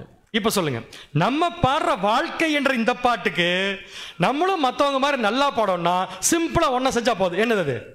கொயர் பிராக்டிஸ் வந்தா போதும். கொயர் பிராக்டிஸ் எங்க நமக்கு? எப்பெல்லாம் கொயர் பிராக்டிஸ்? ஞாயிற்றுக்கிழமை காலை ஆராதனை கொயர் பிராக்டிஸ். அப்புறம் எந்த சாயங்காலம்? பேசிக். இன்னைக்கு சாயங்காலம் என்ன பிராக்டிஸ் நமக்கு? கரெக்ட். நமக்கு என்ன பிராக்டிஸ்னா, உண்மையாலுமே தேவன் யாரை அழைச்சிருக்காரோ அவங்களை இப்பல இருந்தே பராமரிக்கக்கூடிய பாதுகாப்பு வேலை நமக்கு. அடுத்தது வேற வீக் டேஸ்ல கிளாஸ். ஃப்ரைடே எத்தனை பேர் வரீங்க இங்க? 2, 3:45, 5:15, 6:30. மூஞ்சி தெரியாம கை தூக்குறதுல நாட் அலவுடு. ஸோ ஒரு கிளாஸ் ஒரு சகோதரன் மிஸ் பண்றாரு. நான் சொல்றது வந்து வர முடியாமல் சில பேர்த்துக்கு இருக்கலாம், தூரத்தில் இருக்கலாம், டைம் இல்லாமல் இருக்கலாம். ஓகே, எனிஹோ இது ப்ராப்ளம் இல்லை. பர்பஸாகவே எல்லா சான்ஸும் இருந்து ஒரு சகோதரனோ சகோதரியோ பர்பஸாகவே வீட்டில் உட்காந்துருக்காங்க. யோசிச்சு பாருங்க, அவங்க பாடுற பாட்டை தேவன் எப்படி லைக் பண்ணுவார். மற்றவங்க வரணும்னு ஆர்வம் இருக்கும், அவங்களுக்கு சூழ்நிலை சப்போர்ட் பண்ணாது. தேவன் என்ன பண்ணுவார் தெரியுமா? அவங்களுக்கு தேவையான அனுபவத்தை தேவன் தேடி வந்து தருவார் அவங்களுக்கு. ஆனால் பெற்றுக்கொள்ள மாட்டேன்னு சொல்லிட்டு உட்காந்துருக்கவங்களுக்கு உண்மையா சொல்றேன், மெலடி போய் கட்டாயம் என்ன வரும்னா கீச்சு கீச்சுன்னு வரும். அப்புறம் இப்படித்தான் நிக்கணும். புரிஞ்சா? ரெண்டாவது point, misunderstanding. What is mean by misunderstanding? ஒருத்தருக்கு ஒருத்தர் தவறான புரிந்து கொள்ளுதல் இல்லாம இல்ல, தவறான புரிந்து கொள். இப்ப பாருங்க, நான் சப்ஜெக்ட் பேசிட்டு இருக்கிறப்ப பாருங்க, மைக் குறைச்சிட்டே இருக்காரு பாருங்க. உடனே பாருங்க எட்டி பாக்குறத. இப்பயாவது உஷாராக வேண்டாமா கிணறிக்களே? பாருங்க பண்றாரு பாருங்க. உடனே இப்ப என்ன பண்ணிட்டவரு, நான் வந்தா மட்டும்தான் அவர் இப்படி பண்றாரு. அவர் ஒரு கிணறி, நான் ஒரு கிணறி. இப்ப அவர் ஆக்சுவலா என்ன பண்ணிட்டு இருந்தாருன்னா, சரியா வரமாட்டேங்குன்னு கரெக்ட் பண்ணிருக்காரு. எனக்கு அது தெரியல. நான் எப்படி புரிஞ்சுக்கிட்டேன்னா, பர்பஸா எனக்காக தான் பண்றான்னு புரிஞ்சுக்கிட்டு அவர் மேல குற்றம் கண்டுபிடிக்க ஆரம்பிச்சிட்டேன். இப்ப அவரையும் என்னை நிறுத்தி வச்சா நான் இப்படித்தான் திரும்பி நிற்பேன். புரியுது உங்களுக்கு? அதான் இந்த பிக்சர்ல போட்டு காமிச்சேன். நீங்க சொல்லுங்க, மிஸ் அண்டர்ஸ்டாண்டிங் வர்றதுக்கு வாய்ப்பு இருக்கா இல்லையா? எக்லிஷால இருக்கா இல்லைங்களா? இருக்கு. எத்தனை பேர் இந்த மிஸ் அண்டர்ஸ்டாண்டிங் அண்டர்ஸ்டாண்டிங்கை மாத்திரம்? அங்கதான் பிரச்சனை. மிஸ் அண்டர்ஸ்டாண்டிங்க அண்டர்ஸ்டாண்டிங் எத்தனை பேர் மாத்திரம் கேட்கறேன் நான் உங்ககிட்ட. அவ்வளவுதான், முடிஞ்சது. நேரா போய் பிரதர் என்ன பண்றீங்க, மீட்டிங் நடக்கிறப்ப இல்ல, மீட்டிங் முடிச்சதுக்கு அப்புறம் பிரதர் எனக்கு ஒரு சின்ன சந்தேகம், நீங்க தப்பா நினைச்சுக்காதீங்க, எனக்கு சந்தேகம் இருக்கு, தீர்த்துட்டா நான் சரியாயிடுவேன் அப்படின்ட்டு. ஏன் நான் பண்ணும்போது நீங்க இப்படி பண்ணிட்டே இருக்கிறீங்க, ஒருவேளை என்னை பிடிக்காம பண்றீங்களா அப்படிங்கிறப்ப அவர் உண்மையான காரணம் சொல்ல, இல்ல பிரதர் நீங்க இங்க வாங்க, உங்க ஃபேஸ் சரியா தெரிய மாட்டேங்குதுல, அதனால என்ன பண்றேன், உங்க ஃபேஸ்க்கு லைட் போடுற ஒரு எஃபெக்டை நான் கொடுத்துட்டு இருக்கிறேன். அப்படியே நம்ம உங்க பளீர்னு ஆகும் பாருங்க. அப்ப கேமரால இல்ல, அவர் பேசும்போது அண்டர்ஸ்டாண்டிங்கா மாறிடும். இந்த ஹேபிட்டை நான் வளர்த்தி கொண்டு வந்துட்டேன்னு வச்சுக்கோங்களேன், நாளைக்கு யாருமே என்னை பத்தி தப்பா பேசினா கூட எனக்கு அந்த விஷயம் பெருசா தெரியாது. அப்ப கண்டிப்பா நான் இப்படி திரும்பி நிக்க மாட்டேன். சகோதரர் ரொம்ப அழகா எழுதியிருக்காரு. மிஸ் அண்டர்ஸ்டாண்டிங் வந்தா என்ன பண்றது, நீங்களே சொல்லுங்க. மிஸ் அண்டர்ஸ்டாண்டிங் வந்தா முதல்ல நீங்க புரிஞ்சுக்கோங்க, அவர் புரிஞ்சுக்கிறது இருக்கட்டும்.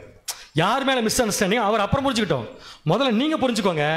தேவன் அந்த சூழ்நிலை ஏன் உருவாக்கி இருக்காருன்னா, உங்ககிட்ட நல்ல கேரக்டர் டெவலப் பண்றதுக்காக தான் உருவாக்கி இருக்காரு. ஒரு சில விஷயங்கள் நம்ம கிட்ட குறைவு இருக்கத்தான் செய்யும், இன்னும் ஸ்டில் இருக்கு, எனக்கும் இருக்கும் உங்களுக்கும் இருக்கும். இருக்காது யாரும் சொல்ல முடியுமா? வேற எல்லா கேரக்டர்லையும் சூப்பரா இருக்குன்னு யாரும் சொல்ல முடியுமா? முடியாது. ஒரு சிலதுல பர்ஃபெக்ஷன் வந்திருக்கலாம், ஒரு சிலதுல ரொம்ப நம்ம டவுன்ல இருக்கலாம். டவுன் இருக்கிற விஷயத்த தேவன் பார்ப்பார். பார்த்து என்ன பண்ணுவார்னா, டவுன் இருக்கிறத மேலே கொண்டு வரதுக்கு அவருக்கு கிடைச்ச ஒரே சான்ஸ் என்னன்னா டெஸ்ட் தான். அந்த டெஸ்ட் அவர் வைக்கும்போது அதை மிஸ் அண்டர்ஸ்டாண்டிங்கை எடுத்துட்டோம்னா தேவனுக்கு எவ்வளோ கஷ்டமா இருக்கும். நம்ம விலகி போறதை தேவன் எப்படி விரும்புவார்? அதனால தான் சகோதரர் ரொம்ப அழகாக எழுதியிருக்க. ஃபுல்லாக படிக்க நமக்கு டைம் இல்லை, ரொம்ப கிளியர். இது எதுக்குன்னா, நமக்கு அழியாமை, கனம், மகிமை கொடுப்பதற்காகவும் நம்ம கிட்ட குறைவுபற்றக்கூடிய குணலட்சணங்களை ஒழுங்குபடுத்துவதற்காக தான் தேவன் கொடுக்கிறாரு, தவிர வேற விஷயம் இது இல்லை. இன்னொரு முக்கியமான விஷயம், இந்த ட்ரையல் டெஸ்ட் இதெல்லாம் இன்னும் எத்தனை நாளைக்கு? மிஸ் அண்டர்ஸ்டாண்டிங்ல இன்னும் எத்தனை நாளைக்கு? வேற ஒன்றும் இல்லை, லைஃப் லாங். நம்ம லைஃப் எவ்வளோ சின்னதோ அவ்வளோதான். அது வரைக்கும் நம்ம என்ன புரிஞ்சுக்கணும்னா, it is your faith, it is not a test, it's your faith that is on the trial though. உங்களுடைய விசுவாசம் பரீட்சிக்கப்பட்டு கொண்டிருக்குன்னு தான் நினைக்கணுமே தவிர மிஸ் அண்டர்ஸ்டாண்டிங்கிற விஷயம் நமக்கு வரவே கூடாது. முதல் கதை முடிச்சது. முதல் கதை என்ன? தீம் வெர்ஷன், ஆகாத சம்பாஷணைகள் நல்லொழுக்கங்களை கெடுக்கும். நம்ம கெனாரியா ஸ்பேரோவா? டவுட் வந்துருச்சு பிரதர்ஸ்கெலாம். நம்ம கெனாரியா ஸ்பேரோவான்னு கேட்டேன். கெனாரி. யார் கூட சேரக்கூடாது? சேர்ந்தா என்ன ஆகும்? கீச்சு கீச்சுன்னு சத்தம் வரும். கரெக்டாக புரிஞ்சா? கீச்சு கீச்சுன்னு சத்தம் வரும். சரி, கெனாரி கூட சேர்ந்து அதிகமாக டைம் ஸ்பெண்ட் பண்ணால் மாட்டிக்கோ, தெரிஞ்சு போச்சு. நம்ம பாடுற பாட்டு தேவனுக்கு அழகா இருக்கும்னா கட்டாயமாக கெனாரி கூட நம்ம சேரக்கூடாது. புரிஞ்சுங்களா? அடுத்த பாயிண்ட், ஸ்பேரோ. மன்னிச்சுக்கோ, நான் தப்பாக சொல்லிட்டேன். ஸ்பேரோ கூட சேரக்கூடாது. நெக்ஸ்ட் ஸ்டோரி, அடுத்த கதை. Same canary, same sparrow. Okay, கெனாரியினுடைய அட்வான்டேஜ் என்ன? அதோடைய பெனிஃபிட், அதோடைய தனித்தன்மை என்ன? நல்லா மேலடி பாடும். அந்த மாதிரி ஒரு ஓனர் ஒரு கிணாரியை வச்சிருக்கார், ஒரு கூண்டுக்குள்ள வச்சிருக்கார். அந்த கிணாரி கூண்டுக்குள்ள சந்தோஷமா பாடிட்டு இருக்குது. என்ன காரணம்னா, அந்த ஓனர் அந்த கிணாரிக்கு தினந்தோறும் ஃப்ரெஷ் வாட்டர் குடிக்க கொடுக்குறாரு. தண்ணி கொண்டு வந்து கொடுப்பாரு, ஃப்ரெஷ்ஷாக இருக்கும், குடிக்கும். டெய்லி காலையில் குளிக்கிறதுக்கு அரேஞ்ச் பண்ணுவார் ஓனர். அடுத்தது அது சாப்பிட்றதுக்கு இருக்கிறதுலே பெஸ்ட் ஃபுட்டு அதுக்கு கொடுப்பார். எல்லாம் கூண்டுக்கே வந்துடும், அது எங்கே வர வேண்டாம், கூண்டுக்கே வந்துடும். அது மட்டும் இல்லை, இந்த கூண்டை அந்த ஓனர் எங்கே மாட்டி வச்சிருக்காருன்னா ஜன்னலுக்கு பக்கத்தில் மாட்டி வச்சா எப்படி இருக்கும், நல்ல காற்று, ஏர் சர்க்குலேஷன் வரும், அவருடைய சுற்றுப்புற சூழலை அருமையாக இருக்கும். அது மட்டும் இல்லை, ஜன்னல்கிட்ட மாட்டி வச்சிருக்கிறதுனால அதுவால் கிணாரியால் இயற்கை காட்சிகளை நன்றாக ரசிக்க முடியும். ஸோ இந்த கிணாரி சந்தோஷமாக அந்த ஓனர் வீட்டில் வாழ்ந்து கொண்டு இருக்கிறது. ஓகே, அடுத்த நாள் ஒரு நாள் என்னாச்சுன்னா, கிணாரி ஒன்று வருது. எது வருதுங்க? சாரி, மாற்றி சொல்லிட்டேன். ஸ்பேரோ ஒன்று வருது. ஸ்பேரோ வந்து என்ன பண்ணுதுன்னா, பாட்டு பாடிட்டே வருது. ஸ்பேரோ பாட்டு பாடிட்டே வருது. பாடுமா? பாடும். அதை பொறுத்த வரைக்கும் அது பாடுறது பாட்டு. கீச்சுன்னு கத்திட்டு வந்து நின்று கிணாரி பார்த்து சொல்லுதாமா, கிணாரி நல்லா இருக்கிற, சூப்பராக இருக்கிற, ஆனால் உன்னை பார்த்தா எனக்கு கொஞ்சம் பாவமாக இருக்கு. ஏன்? நீ எங்கே இருக்கிற? கூண்டுக்குள் இருக்கிற. இவ பாரு, நான் பறந்து காமிக்கிறேன், என்ன மாதிரி பறப்பாக்கலாம். உடனே கிணாரி யோசிக்குது, ஆமாம் பறக்க முடியல. பாரு, எனக்கு பாடுறதுக்கு அந்த அளவுக்கு ஞானம் இல்லை. ஸ்பேரோ பேசுது, எனக்கு பாடுறதுக்கு உன்ன மாதிரி பாட வராது, ஆனால் உனக்கு நல்லா பாட வரும். ஆனால் பாட வந்து என்ன பிரயோஜனம்? உன்னால் உன் லைஃப்பை என்ஜாய் பண்ண என்ன மாதிரி என்ஜாய் பண்ண முடியாமல் உட்காண்ட்ருக்கேன்னு சொல்லிட்டு டாட்டா சொல்லிட்டு ஸ்பேரோ போயிடுச்சு. நல்லா கவனிங்க, இந்த ஸ்பேரோ சொல்றத கிணாரி என்ன பண்ணிருச்சுன்னா காது கொடுத்து கேட்டுருச்சு. அவ்வளவுதான்.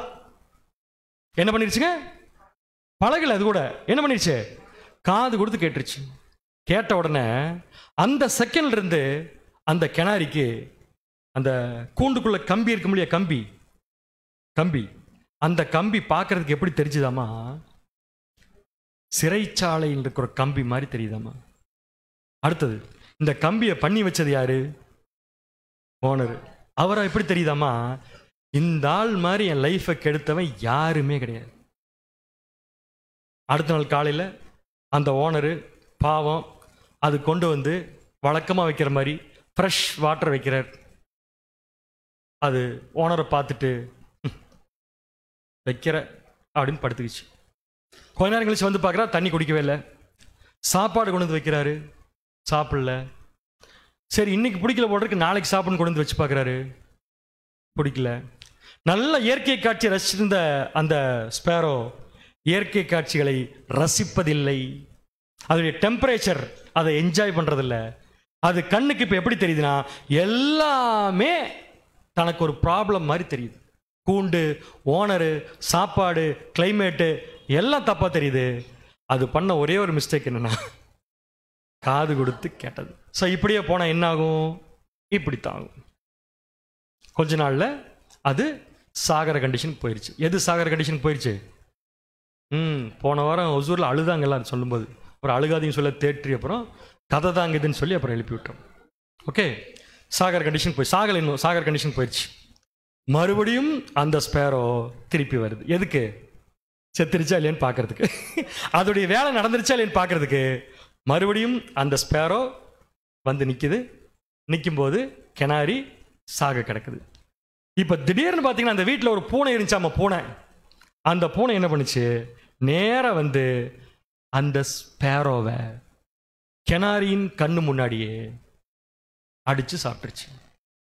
ஓகே, சந்தோஷம் பாருங்க எல்லாத்துக்குமே. இப்போ சாப்பிட்டுருச்சு.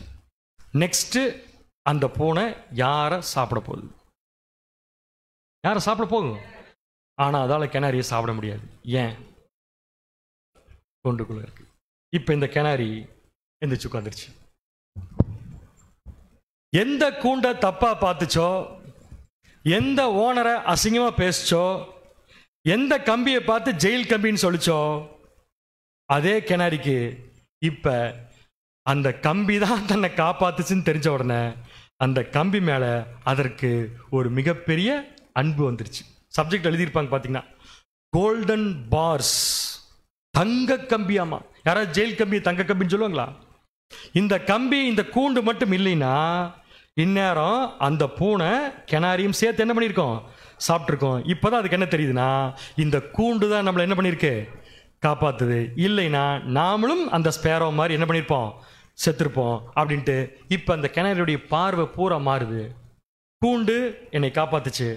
அந்த கூண்டை செஞ்சு வச்ச ஓனர் அவருடைய பார்வையில் எப்படி இருக்குன்னு பார்த்தீங்கன்னா, அவர் தான் அந்த கிணறுக்கே கடவுள் மாதிரி இருக்காராமா. நல்ல வேலைப்பா, இந்த கூண்டை என்ன பண்ணி வச்சேன்னு சொல்லிட்டு. அடுத்த நாள் எப்படா ஓனர் கொண்டு வந்து சாப்பாடு கொண்டு வந்து வைப்பாருன்னு பார்த்துட்டு ஓனர் கொண்டு வந்து வச்ச உடனே அழகாக எடுத்து சாப்பிட்டு மீண்டும் சந்தோஷமாக பாட ஆரம்பித்து விட்டது. ஓகே, இப்ப கிணறு யார்? பதில் சொல்லவில்லை என்றால் தெரியுது பாருங்க, முதல்ல எல்லாம் நம்ம தான் கிணறு. சரிங்களா? இப்ப நமக்கு ஒரு ஓனர் இருக்காரா? இருக்காது. ஓனர் இருக்காரா இல்லையா? நமக்கு இருக்காது. சாப்பாடு வருதா கரெக்டாக டைமுக்கு? டைமுக்கு வந்துருதா? எந்த டைமுக்கு வேணுமோ அந்த டைமுக்கு வந்துடும். தண்ணி நல்லா என்ஜாய் பண்ணுறீங்களா கிளைமேட்டை? எங்க இருந்து? எக்லிஷால் இருந்து. சூப்பர். ஓகே, இதெல்லாம் கொடுத்து வச்சிருக்கேன் பாரு உங்களுக்குலாம் கேட்கறதுக்கு. வெதர் நல்லா ப்ளசண்ட்டாக இருக்கா? ஏசி வேறு போட்டுட்ருக்காங்க. சந்தோஷமாக என்ஜாய் பண்ணிட்டுருக்குறோம். சரியா? ஏதாவது கிணாரி வந்து சொல்கிறத கேட்டோம், சாரி பேர சொல்கிறத கேட்டோம், அடுத்தது யாருக்கு ப்ராப்ளம் சொல்லி பார்த்தீங்கன்னா நமக்கு தான் பிரச்சனை. காது கொடுத்து கேட்டாலே முடிஞ்சது. சரிங்களா? இப்போ கொஸ்டின் உங்களுக்கு, நமக்கு கூண்டு இருக்கா? இருக்கு. நமக்கு ஓனர் இருக்காரா? சாப்பாடு இருக்கா? தண்ணி இருக்கா? எல்லாமே எங்கேயே வந்து சேர்ந்துருது நமக்கு, கூண்டுக்கு உள்ளே வந்து சேர்ந்து. அடுத்த கேள்வி, இந்த கூண்டுக்குள்ள சந்தோஷம் இருக்கா? தண்ணி இருக்கு, சாப்பாடு இருக்கு, எல்லாம் இருக்கு. கூண்டுக்குள்ள சந்தோஷம் இருக்கா? இருக்கா? என்னங்க ஸ்பேரோ எப்படி சுத்துது பாருங்க, என்ன நீங்க இப்படி சொல்றீங்க? கொஸ்டின் அடுத்தது உங்களுக்கு, ஸ்பேரோ பறக்கிற மாதிரி கிணாரி பறக்க முடியாதே, எப்படி சொல்றீங்க சந்தோஷமா இருக்குன்னு? இதுக்கு மட்டும் பதில் சொல்றீங்கன்னா இப்பவே கிளம்பிடுவேன் நான். அப்படியாவது கிளம்புங்கிறீங்களா? இல்ல இல்ல, பாடுறதெல்லாம் ஓகே, பட் பாடுறது பெருசா எடுத்துக்கலையாது. ஃப்ரீடம் கட்டுன்னு தான் ஆகி போச்சு. அதுக்கு கொஸ்டின் என்ன, கூண்டுக்குள்ள சாப்பாடு இருக்கு, தண்ணி இருக்கு, கிளைமேட் இருக்கு, எல்லாம் நல்லா இருக்கு. ஓனர் சூப்பர் ஓனர், கூண்டு தங்க கூண்டு, அப்படி பார்வையில் அது தங்க கூண்டு. கேள்வி என்னன்னா, ஸ்பேரோவுக்கு இருந்த சந்தோஷம் இருக்கா? இல்ல பாருங்க, சொல்றாங்க சகோதரி இல்லைங்கிறாங்க. இருக்கு. ஏன்னா நான் கொஞ்சம் கோபமா பார்க்குறவங்கள. என்ன சந்தோஷம் இருக்கு சொல்லுங்க பார்க்கலாம் கூண்டுக்குள்ள கிணறிக்கு? இல்லைங்க, நான் என்ன கேட்கறேன்னா, நல்லா பறக்கலாமே வெளியே விட்டா நல்லா பறக்கலாமே. அது ஆபத்து வரும்போது தானே தெரியுது. கரெக்ட் நீங்க சொல்றது. நல்லா யோசிச்சு பார்த்தோம்னா கூண்டுக்குள்ளையும் பறக்கலாம், கூண்டுக்குள்ளையும் பறக்கலாம். நான் சொல்றது உண்மையா இல்லையா? ஒரு கிணறி கூண்டுக்குள்ள பறக்கலாம். கரெக்டா இல்லையா பேர்? பறக்க முடியாத கூண்டுக்குள்ள. அப்படின்னு என்ன புரிஞ்சுக்கணும்னா, எனக்கு கூண்டுக்குள்ள பறக்கிறதுக்கு தான் விங்ஸே.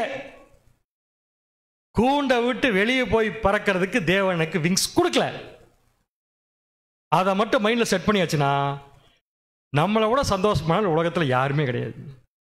யாராவது ஒருத்தர் வந்து நம்ம சந்தோஷத்தை கெடுக்க வந்தாங்கன்னா நாம எங்களுக்கு இருக்கிற சந்தோஷம் போதுன்னு சொல்லணும். அப்படி என்றால் இப்ப இந்த கூண்டு எதை குறிக்கும்? பாதுகாப்பு. ஓகே, வேற ஏதாவது ஆன்சர்ஸ்? க்ளூ தட்டுமா உங்களுக்கு? கூண்டுக்குள்ள இருக்கிற வரைக்கும் தான் பாதுகாப்பு. கூண்டை விட்டு வெளியே போனா பூனை வந்து சாப்பிட்டுரும். ஆனா பூனையால கூண்டுக்குள்ள வர முடியாது. வாட் இஸ் திஸ் கூண்டு? எக்லேஷியா இஸ் a கூண்டு. போடுங்க பார், பூட்டு போடுங்க பார். எக்லேஷியா தான் நம்ம வாழ்க்கை இல்லைன்னு சொல்லவே இல்லை. பட் பர்டிகுலரா அந்த கூண்டு பாருங்க, நல்லா யோசிச்சு பாருங்க. அந்த கிணாரிக்கு ஸ்பேரா வந்து சொல்லிட்டு போனோன்னு கூண்டை பிடிக்கல, வெளியே போலாம் நினைச்சது. வெளியே போக முடியலன்னு செத்துறதுக்கு கூட தயாரா இருக்குது. ட்ரூத், தேவனுடைய வார்த்தைகள், பாதுகாப்பு, அதெல்லாம் மேல ஒண்ணு. உண்மையா சொல்லப்போனா தேவனுடைய பாதுகாப்பே கூண்டுக்குள்ள இருந்தா தான் கரெக்ட், நான் இல்லைன்னு சொல்ல. பட் பர்டிகுலரா ஒரு ஸ்டேஜில் தான் நம்ம கூண்டுக்குள்ள போறோம், இதுக்கு மேல சொல்ல முடியாது. இன்னைக்கு 7 பேர் அந்த கூண்டுக்குள்ள போயிருக்காங்க. தேவனோடு செய்யும் நல் மனசாட்சியின் உடன்படிக்கை. இப்ப நான் என்ன சொல்றேன்னு புரிஞ்சவங்களுக்கு, ஒன்ஸ் நம்ம உடன்படிக்கை பண்ணிட்டோம்னா என்ன உடன்படிக்கை பண்ணணுமோ அந்த உடன்படிக்கைக்குள்ள இருந்தா, என்ன உடன்படிக்கை பண்ணணுமோ அந்த உடன்படிக்கைக்கு உள்ள இருந்தான என்ன அர்த்தம், அந்த உடன்படிக்கைக்கு கீழ்பட்டு இருந்தா நம்ம கூண்டுக்குள்ள இருக்கிறோம். உடன்படிக்கை பண்ணி போட்டு கீழ்ப்படாம இருந்தோம்னா கூண்டை விட்டு வெளியே போயாச்சு. கூண்டை விட்டு வெளியே போயாச்சுன்னா பூனை வரும், கரடி வரும், குரங்கு வரும், எல்லாம் வரும், எல்லாம் ஸ்பேர் அவுட். ஆனா என்ன ஆச்சரியம் கேட்டீங்கன்னா, நாம மட்டும் கூண்டுக்குள்ள ஒழுங்கா இருந்தா நமக்கு தேவையானது எல்லாம் கூண்டுக்கே வந்துடும். இதுதாங்க பேப்டிசம். இதைத்தான் இன்னைக்கு 7 பேர் எடுத்திருக்கிறாங்க. இப்ப அடுத்த கேள்வி, 7 பேருக்கு ஃபர்ஸ்ட் இந்த கேள்வி கேட்டுறேன். நீங்க இன்னைக்கு கூண்டுக்குள்ள வந்துட்டீங்க, கரெக்டா? தேவனோடு செய்கிற உடன்படிக்கைக்குள்ள வந்துட்டீங்க. இப்ப இந்த உடன்படிக்கைக்குள்ள நீங்க வந்ததுக்கு அப்புறம் உங்களை சுத்தி போடப்பட்டிருக்கிற இந்த கூண்டு இருக்கு இல்லையா, அது என்ன மெட்டீரியல்ல போடப்பட்டிருக்கு? கூண்டு என்ன மெட்டீரியல்? கோல்டு. Super, correct. இதுக்கு மேல என்னால பேச முடியல. உண்மை, அந்த மெட்டீரியல் எதை குறிக்குன்னு சொல்லி பார்த்தீங்கன்னா, நாம தேவனோடு செய்த உடன்படிக்கையில் இருக்கிற உறுதித்தன்மை. How strong. இன்னைக்கு காலையில் பேப்டிசம் பண்றப்ப பிரதர் சப்ஜெக்ட் சொன்னார், நம்முடைய மாம்சீக உரிமைகளை விட்டு கொடுக்க வேண்டும். இதுதான் உடன்படிக்கை. மாம்சீக உரிமைகளை விட்டு கொடுத்தா அந்த கூண்டு ஸ்ட்ராங்கா இருக்கும், நம்ம கூண்டுக்குள் இருப்போம். விட்டு கொடுக்காம உள்ள இருக்கிறேன்னு சொன்னா அது முட்டாள்தனம். கூண்டும் ஸ்ட்ராங்கா இருக்காது, நம்ம கூண்டுக்குள்ளேயும் இல்லை. இப்ப நான் ஒரு கேள்வி கேட்கிற, பதில் சொல்லுங்க. இந்த கூண்டுக்குள் இருக்கிறதுனால நம்முடைய ஃப்ரீடம் கட்டு, ப்ரொடெக்ஷன் ஃபுல்லு. எது கரெக்ட்? Protection full. ஓகேங்களா? அடுத்த கேள்வி, சாத்தான் நம்மை தொடக்கூட முடியாது. ஏன்? ஏன் ஏன் என்ன என்ன காரணம்? அதான் கூண்டுக்குள்ள என்ன, தேவனோடு செஞ்ச உடன்படிக்கைக்கு கீழ்பட்டு இருக்கிறதுனால, உள்ள இருக்கிறதுனால யாரும் வெளியே இருந்து நம்மளை என்ன பண்ண முடியாது, அட்டாக் பண்ண. அடுத்த பாயிண்ட்டுக்கு வரேன். அப்ப சாத்தான் நம்மளை உள்ள வந்து அட்டாக் பண்ண முடியாது, ஆனா வெளியே வர வைக்க அவனால முடியும். புரிஞ்சவங்களுக்கு சொல்றது? சாத்தானால உள்ள வந்து அட்டாக் பண்ண முடியாது, அதனால என்ன பண்ணுவான்னா, அவன் உள்ள வர முடியாதுங்கிறதுனால நம்மளை வெளியே வர வைக்க யார் அனுப்புவான்?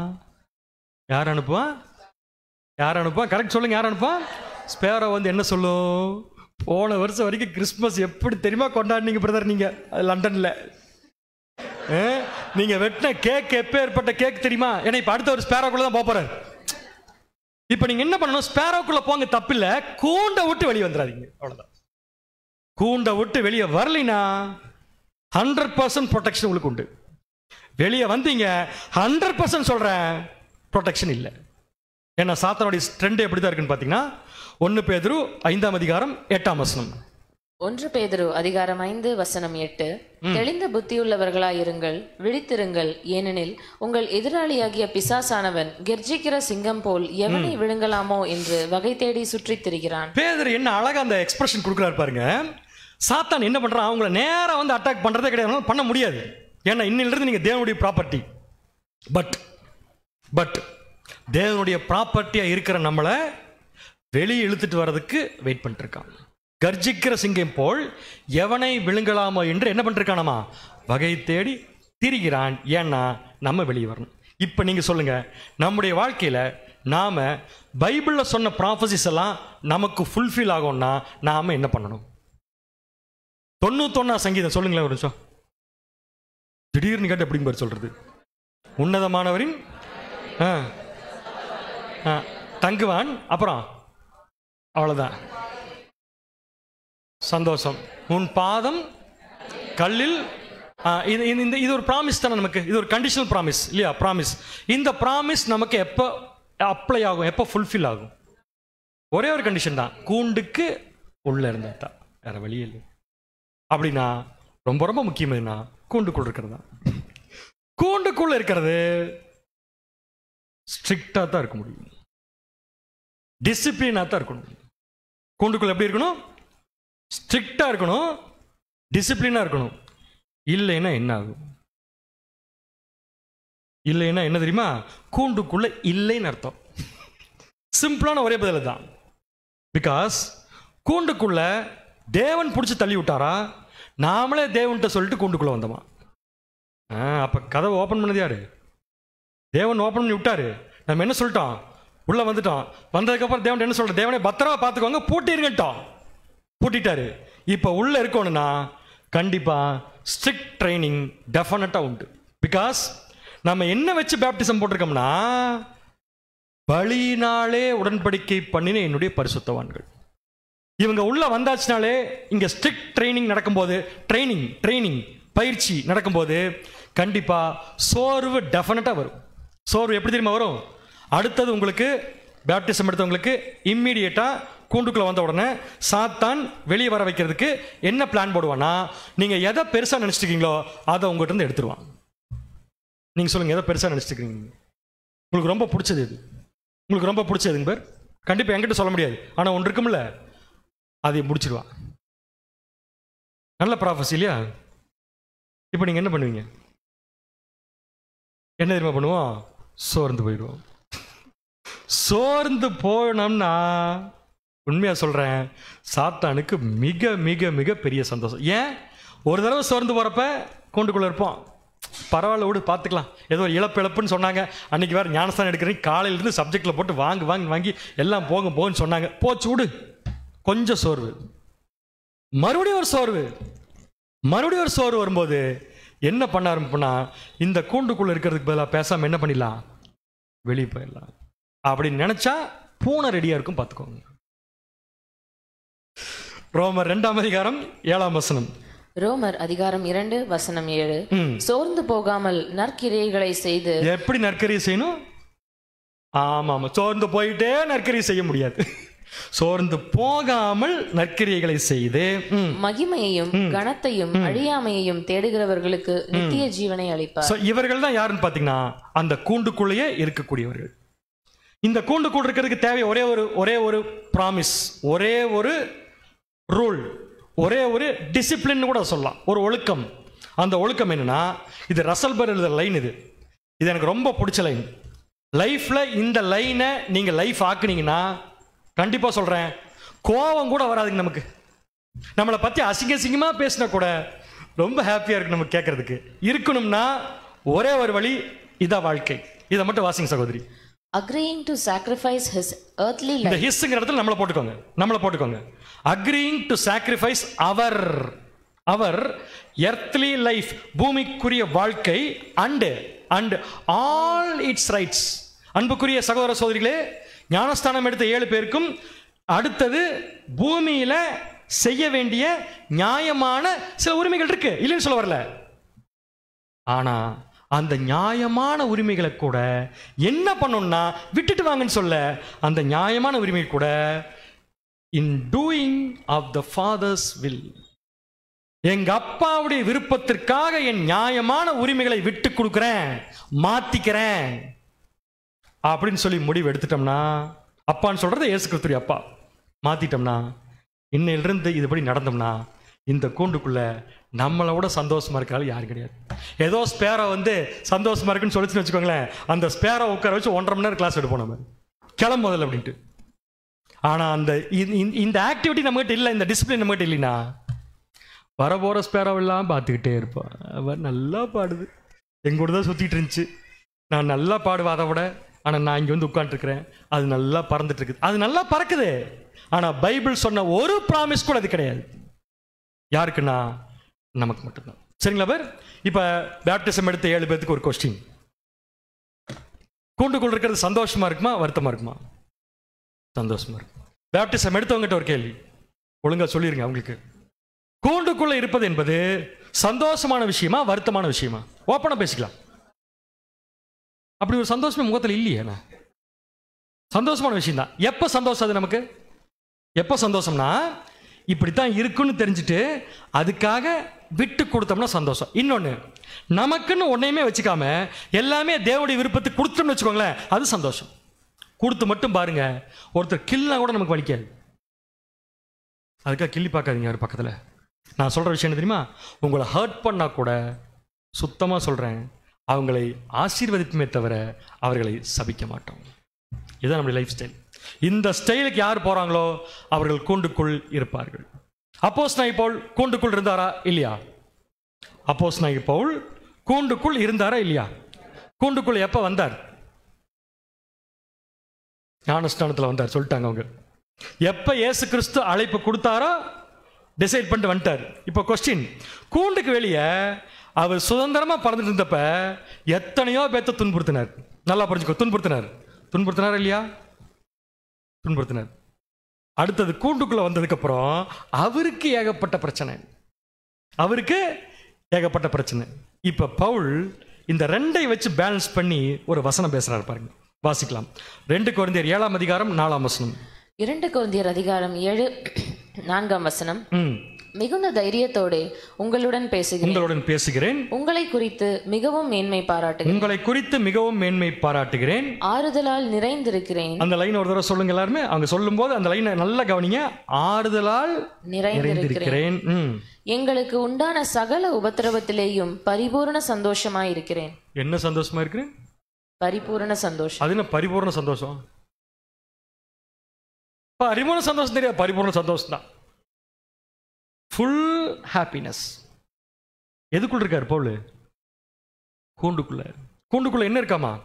சகல உபத்திரவம் என்ன? எல்லா டைப் ஆஃப் ட்ரபிள்ஸ்ல கூட எப்படித்தான் இருக்கேன் நான்? சந்தோஷமா இருக்கேன். அப்ப கூண்டுக்குள்ள இருக்கிறது சந்தோஷமா வருத்தமா? ரொம்ப மற்றவங்க இருக்கிறது நமக்கு ரொம்ப சந்தோஷம், நாம் இருக்கிறது கொஞ்சம் கஷ்டமா இருந்தாலும் அது கஷ்டம் இல்லை, சந்தோஷம் தான். அப்போஸ்தலனாகிய பேதுரு கூண்டுக்குள்ள இருந்தாரா, கூண்டுக்கு வெளியே இருந்தாரா? அவர்கிட்ட போய் கேட்ட என்ன சொல்றாரு பேதுரு, அன்புக்குரிய சகோதரரே, எங்களுக்கு ஏதாவது பார்த்து கொஞ்சம் ஏற்பாடு பண்ணுங்க, இந்த கூண்டுக்குள் இருக்கிறது நமக்கு சரிப்பட்டு வராதுன்னு சொன்னா முதல்ல அவர் என்ன சொல்வாரு? வாசிங்க. 1 பேதுரு 1ஆம் அதிகாரம் 6ஆம் வசனம். 1 பேதுரு 1ஆம் அதிகாரம் வசனம் 6. இதிலே நீங்கள் மிகவும் சந்தோஷப்படுகிறீர்கள். எதிலே? பின்னாடி வரப்போற விஷயத்துல சந்தோஷப்படுகிறீர்கள் என்றாலும் துன்பப்பட வேண்டியது அவசியமானதால். ரொம்ப முக்கியமான பாயிண்ட் கேட்டீங்கன்னா, துன்பப்பட வேண்டியது அவசியமானதால். ஏன் துன்பப்பட வேண்டியது அவசியம்? It's a strict training. அது ஒரு டிசிப்ளின். எதுக்கு டிசிப்ளின்னா? கூண்டுக்குள் இருப்பதற்கான டிசிப்ளின். ஓகே பார். அடுத்து நம்முடைய ஆண்டவராகிய இயேசு கிறிஸ்து 11ஆம் வசனம் மட்டும் படி. அந்த லூக்கா 6:26 மட்டும் 23 மட்டும் படிங்க. லூக்கா 6ஆம் அதிகாரம் 22ஆம் வசனம். 23 மட்டும் வாசிங்க. 23. அந்நாளிலே நீங்கள் சந்தோஷப்பட்டு களிகூருங்கள். பரலோகத்தில் உங்கள் பலன் மிகுதியாயிருக்கும். அவர்களுடைய பிதாக்கள் தீர்க்கதரிசிகளுக்கும் அப்படியே செய்தார்கள். இதெல்லாம் எப்ப அவர் சொல்றாருன்னு பாத்தீங்கன்னா, மனுஷகுமார் நிமித்தமாக ஜனங்கள் உங்களை பகைத்து புறம்பாக்கி நிந்தித்து பொல்லாதவன் என்று உங்களை தள்ளிவிடும் போது நீங்க என்ன பண்ணுங்கன்னா, சந்தோஷப்பட்டு களிக்கூறு. ஓகே, இதை மட்டும் பண்ணிட்டோம்னா, எதை மட்டும் பண்ணிட்டா? ஒழுங்கா கூண்டுக்குள்ளேயே இருந்துட்டோம்னா மிச்சம் எல்லாத்தையும் தேவன் பார்த்துக்குவார். நான் சொல்ற ஸ்டேட்மெண்ட் கரெக்டா தப்பா? ஒழுங்கா கஷ்டத்தெல்லாம் பொறுத்துக்கிட்டு அது ட்ரைனிங்னு புரிஞ்சுட்டு டிசிப்ளினா கூண்டுக்குள்ளேயே இருந்துட்டா மிச்சம் எல்லாத்தையும் தேவன் பார்த்துக்குவார். இந்த statement true or false? True. நீங்க ட்ரூன்னு சொன்னது ட்ரூ. இப்ப ட்ரூக்கு எக்ஸாம்பிள், நாளை காலை ஆபரேஷன் பண்றதுக்கு 5 லட்சம் ரூபாய் தேவை. நான் கூண்டுக்குள் இருக்கிறேன். இப்போ நீங்க தான் சொன்னீங்க ட்ரூன்ட்டு. நான் கூண்டுக்குள் இருக்கிறேன். நாளைக்கு எனக்கு 5 லட்சம் ரூபாய் வேணும் ஆபரேஷன் பண்றதுக்கு. எனக்கு தான். கூண்டுக்குள் இருந்தால் பணம் கிடைக்குமா? கிடைக்காது. எப்படி பேர்? யார் சிரிக்கக்கூடாது. மதுரையில் சொன்னாங்க, ஒரு சிஸ்டர் சொன்னாங்க, எங்கள் ஏழரை எல்லாத்தையும் கலெக்ட் பண்ணி வாங்கி கொடுத்துருவாரு. நீங்கள் சொல்லுங்கள், யோசிச்சு சொல்லுங்கள், கிடைக்குமா கிடைக்காது? உங்கள் ஃபெய்த் இப்போ டெஸ்ட்டு. அப்போவே ரொம்ப கான்ஃபிடண்ட்டாக சொன்னீங்க, போதும் பதர், கூண்டுக்குள் இருந்தால் போதும், மற்ற எல்லாம் கிடைச்சிடும். Okay, good question. 5 லட்ச ரூபா வேணும், கிடைக்குமா கிடைக்காதா? எப்படி கிடைக்கும்? ப்ரேயர் பண்ணால் கிடைக்கும். சூப்பர். ஓகே, வேற எப்படி கிடைக்கும்? அப்பாட்ட ப்ரேயர் பண்ணால் உங்கள் ஏடிஎம் கார்டை கொண்டு அடுத்த நாள் காலையில் பேங்க்கில் போட்டிங்கன்னா 5 லட்சம் ரூபா வரும். ஏதாவது ப்ராக்டிக்கலாக சொல்லுங்கள், எப்படி கிடைக்கும்? சகோதரர் கொடுப்பாங்க பார்த்தீங்களா, எல்லாம் அதே இதில் தான் உட்காந்துருக்குறாங்க. பிரேம்பர் நோட் பண்ணிக்கோங்க பாயிண்ட். நான் சொல்கிறது என்னன்னா, பதில் என்னதுக்கு எப்படியாவது கொடுத்துருவார், அவ்வளோதான் பதில். எப்படியாவது எப்படியும் கொடுப்பாரு, எப்படியாவது கொடுப்பாரு. அதான் தேவன். கரெக்டு. எப்படி கொடுப்பாருன்னு ஒரு உதாரணம் சொல்லட்டுமா? உதாரணம் தான் அது. நாளைக்கு எனக்கு 5 லட்ச ரூபா வேணுங்கிறப்ப 5 பைசா கையில் இல்லாமல் போய் டாக்டர்கிட்ட நிற்கிறப்ப ஒரு சகோதரனுக்கு நம்ம பண்ணுற ட்ரீட்மெண்ட்டை பார்த்துட்டு நம்ம வச்சிருக்கிற அன்பை பார்த்துட்டு அந்த சகோதரனுக்கு அந்த டாக்டரு ஃபீஸ் வாங்காமல் ஆப்ரேஷன் பண்ணார். இப்போ நான் ஒரு பதில் சொன்னேன் தெரியுமா உங்களுக்கு? எப்படி வேணாலும் கொடுப்பாருட்டு. எப்படி வேணாலும் கொடுப்பாருன்னா 5 லட்சம் ரூபாய்க்கு பணமும் கொடுக்கலாம், 5 லட்சம் ரூபா இல்லாமலும் பண்ணலாம். அப்படின்னு என்ன அர்த்தம் தெரியுமா? எப்படியாவது தேவன் ஏதோ ஒன்று பண்ணிடுவாருங்க. நம்ம எப்படியாவது ஒண்ணு பண்ண போதும். என்னது அது? போன்றுகள். எவ்வளவு ஈஸியான வேலை பார்த்தீங்களா? வசனம் இருக்கு, வாசிக்கலாம் பாருங்க. பிலிப்பியர் 4ஆம் அதிகாரம் 19ஆம் வசனம். பிலிப்பியர் அதிகாரம் 4 வசனம் 19. என் தேவன் தம்முடைய ஐஸ்வர்யத்தின்படி. அந்த பாயிண்ட் ரொம்ப எனக்கு பிடிச்ச பாயிண்ட். தேவன் தம்முடைய ஐஸ்வர்யத்தின்படி. உலகத்திலே பெரிய பணக்காரர் யாரு? இதை போட்டு கேட்டேன். இல்லைன்னா பில் கேட்ஸ், எல்லா கேட்ஸும் வந்திருக்கு நேரம். உலகத்திலே பெரிய பணக்காரர் எங்க அப்பா. நான் எதுக்கு போய் 5 லட்சம் ரூபாய்க்கு வந்துட்டு நிற்கணும்? தைரியமா இருங்க, ஏதோ ஒரு வகையில் தேவன் அதை செய்வார். அவ்வளோதான். அந்த ஃபெய்த் இருந்தால், அந்த ஃபெய்த் தாங்க ரொம்ப முக்கியம். ஓகே, அன்னைக்கு தான் ஒரு ஸ்பேரோ வரும், வந்து என்ன பண்ணும்னா 5 லட்சம் ரூபாய் வச்சுட்டு நிற்கி வெளியே. ஐலாக்ஸ் வேணுமா அப்படிங்க. நம்ம என்ன பண்ணுவோம்? தேவனை இன்னைக்கு மட்டும் கொஞ்சம் கொண்டு விட்டு வெளியே போயிட்டு அப்புறம் வந்துடுறேன். No no. நாளைக்கு 50 லட்ச ரூபா வேணும், யார் கொடுப்பா? இன்னைக்கு உடம்புல உயிர் யார் கொடுத்தா? நமக்கு ஸ்பேரோவா கொடுத்துச்சு தேவன். இந்த ஃபெய்த் நமக்கு இருக்கணும். இதுக்கு பேர் தான் கூண்டுக்குள்ளே இருக்கிறது.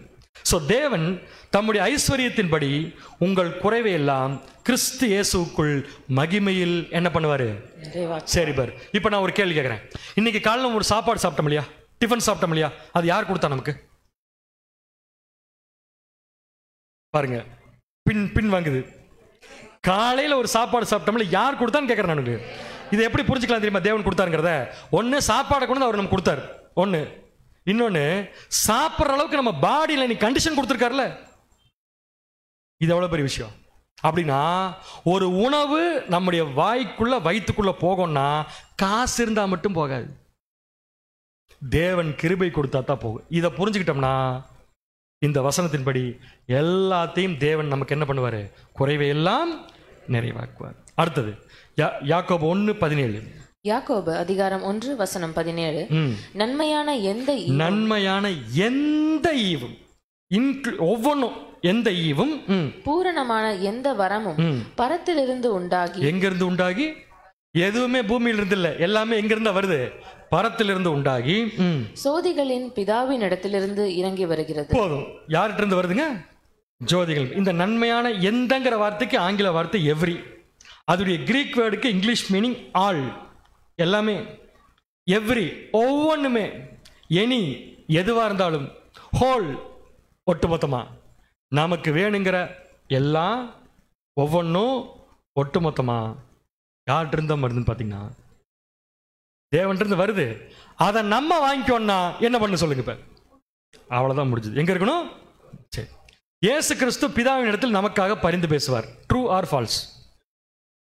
திருப்பி சொல்றேன், ஸ்டேட்மெண்ட் கரெக்டாக புரிஞ்சு பதில் சொல்லுங்க, அவசரமா சொல்லிட வேண்டாம். இயேசு கிறிஸ்து தேவன் கிட்ட நமக்காக பரிந்து பேசுவார். இந்த ஸ்டேட்மெண்ட் ட்ரூ ஆர் ஃபால்ஸ்?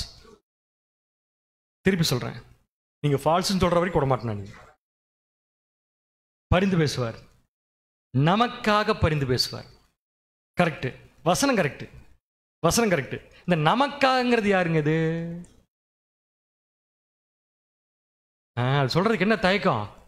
கம்பல்சரியா கொண்டு கொடுக்கிறதுக்கு தான், வேற வாய்ப்பே கிடையாது. வாசிங்க 1 யோவான் 2ஆம் அதிகாரம் 1ஆம் வசனம். 1 யோவான் அதிகாரம் 2 வசனம் 1. என் பிள்ளைகளே, நீங்கள் பாவம் செய்யாதபடிக்கு இவைகளை உங்களுக்கு எழுதுகிறேன். ஒருவன் பாவம் செய்வானானால் இதுக்கெல்லாம் விளக்கங்கள் நம்ம தனியா பார்த்துக்கிறோம், இப்ப வேண்டாம். நம்மளை பொறுத்த வரைக்கும் மிகப்பெரிய பாவம் எதுன்னு பார்த்தீங்கன்னா, பேப்டிசத்தில் கூண்டுக்குள்ளே வந்துட்டு பேப்டிசம் முடிஞ்சதுக்கப்புறம் அந்த பேப்டிஸ்ட்டை நாமளே தூக்கி வீசிட்டு கூண்டை விட்டு வெளியே போகிறது தான் மிகப்பெரிய பாவம். அதுக்கெல்லாம் பிதாவாகிய தேவன்கிட்ட இயேசு கிறிஸ்து பரிந்து பேச மாட்டார். அவர் பரிந்து பேசணும்னா இஃப் ஒரு கண்டிஷன், அந்த கண்டிஷனை இந்த சப்ஜெக்டில் தெளிவாக புரிஞ்சுக்கோன்னா ஒன்றே ஒன்று தான், நாம் எங்கே இருக்கணுங்க? கூண்டுக்குள் இருக்கணும். சரிங்களா? இந்த வசனம் யாருக்கு போகிறது நீங்களே சொல்லுங்கள். 2 பேதுரு 1:4.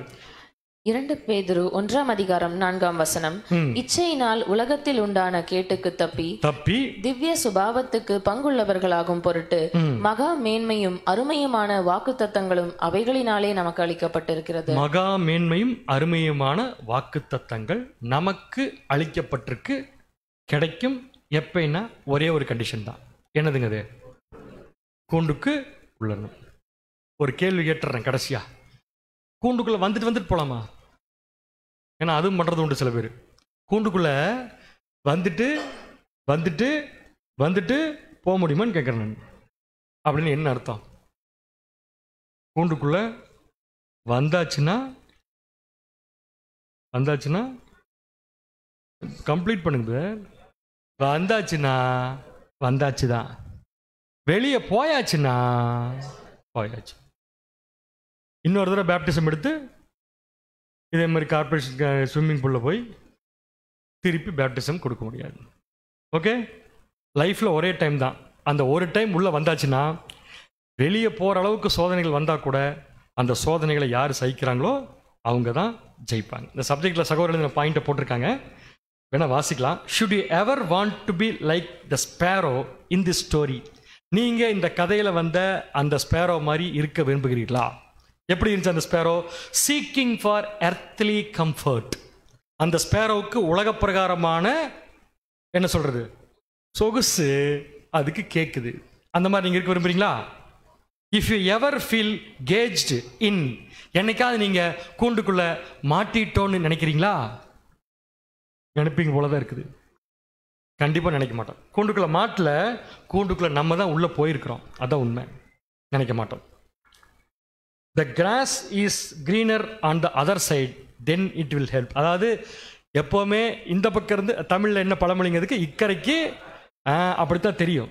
அந்த மாதிரி நீங்கள் ஸ்பேரோ தூண்டுதல்னால போகிறதுக்குரிய வாய்ப்புகள் இருக்கான்னு பார்த்தா கட்டாயமாக கிடையாது. அந்த பக்கம் போய் பாருங்கள், அதுக்கப்புறம் தான் தெரியும் இந்த பக்கம் இருந்தது பெட்டராக இருக்கும். இதுதான் நம்முடைய லைஃப். ஒரு காரணத்தை கொண்டும் ஸ்பேரோ சொல்கிற பேச்சை கேட்டுறவே கூடாது. ஓகே, அப்படி கேட்டோம்னா பாதிப்படைய போகிறது ஸ்பேரோ கிடையாது, கெனாரி தான். ஸோ 2 கதை. ஒரு கதை ஆகாத சம்பாஷணைகள், நல்லொழுக்கங்களே கிடையாது. யார்கிட்ட சேர்ந்து அதிகமாக டைம் ஸ்பெண்ட் பண்ணுவீங்க நீங்கள்? கெனாரியோட. வீட்டில் இருந்துட்டு எக்லிஷா வராமல் இருக்கலாமா? அதுக்கு நிறைய பேர் பதில் சொல்ல மாட்டாங்க. இருக்கக்கூடாது. இருந்தால் என்னாகும்? பாட்டு ஒழுங்காக பாட வராது. அப்புறம் ஒழுங்காக பாடுறவங்கள பார்த்து திரும்பி நிற்கக்கூடாது இந்த பக்கம். அடுத்த விஷயம், கூண்டுக்குள்ளே இருக்கணும். கூண்டு எதை குறிக்கும்? நாம் தேவனோடு செய்த நல் மனசாட்சியின் உடன்படி. அந்த கூண்டை விட்டு ஒரு காலம் என்ன பண்ணிடக்கூடாதுங்க? வெளியே வந்துடவே கூடாது. வந்தோம்னா ஆபத்து யாருக்குன்னு பார்த்தீங்கன்னா நமக்கு தான். பொறுமையோடு கேட்டவங்க அனைவரையும் தேவன் அவருடைய கிருபையின்படி அவருடைய சித்தத்தின்படி ஆசீர்வதித்து வழிநடத்துவாராக. ஆமென்.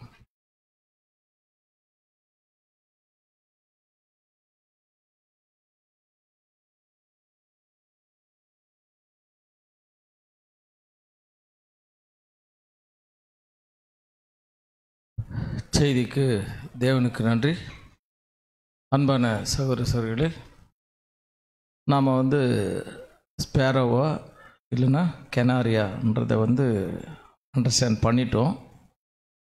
இப்போ என்ன ப்ராப்ளம்னா, நம்ம பாட்டை ஒழுங்காக பாடணும். ஏன்னு கேட்டால், மியூசிக் மாஸ்டர் நம்ம ஆண்டவராக இயேசு கிறிஸ்து டியூன் போட்டு கொடுத்துட்டாரு. இப்போ பாடற்குழுவினர் பாடுறாங்க. இப்போ நான் பாடுறேன்னு வச்சுங்க, அவங்க என்ன யோசிப்பாங்க? இவர் யார் பாட சொன்னது? கேட்பாங்களா? கேட்க மாட்டாங்களா? அதே ட்ரெயின் அப் ஆகிட்டு பாடினா கரெக்டாக இருக்கும். அப்போ நம்ம ப்ராக்டிஸ் பண்ணுறதுக்கு தான் தேவன் என்ன பண்ணிக்கிறாரான்னு நம்மளை அவருடைய டியூனில் பாடுறதுக்காக ப்ராக்டிஸ் கொடுக்குறாரு. அப்படி பாடி வெற்றி சிறக்க தேவன் தாமை கிருபை செய்வாராக. 2 பேர் 1:4 கூட நிறைய டியூன்ஸ் இருக்குதுன்னு சொன்னார். திவ்ய சுகாத்திற்கு பங்குள்ளவர்களாகப்பட்டு மகா மென்மையும் அருமையான வாக்குத்தத்தங்கள். அந்த வாக்குத்தத்தங்கள் எல்லாம் டியூன் மாதிரி நாம் வந்து எடுத்து பாடி வெற்றி சேர்க்க தேவன் தாமை கிருபை செய்வாராக. நாம் இந்த ஆராதனைக்கு முடிவு பாடலாக அனைவரும் எழுதி நின்று தேவன் அருளிய உபகாரங்களுக்கு என்று தொடங்கும் பாடலை அனைவரும் சேர்ந்து பாடுவோம்.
அமர்வோம்.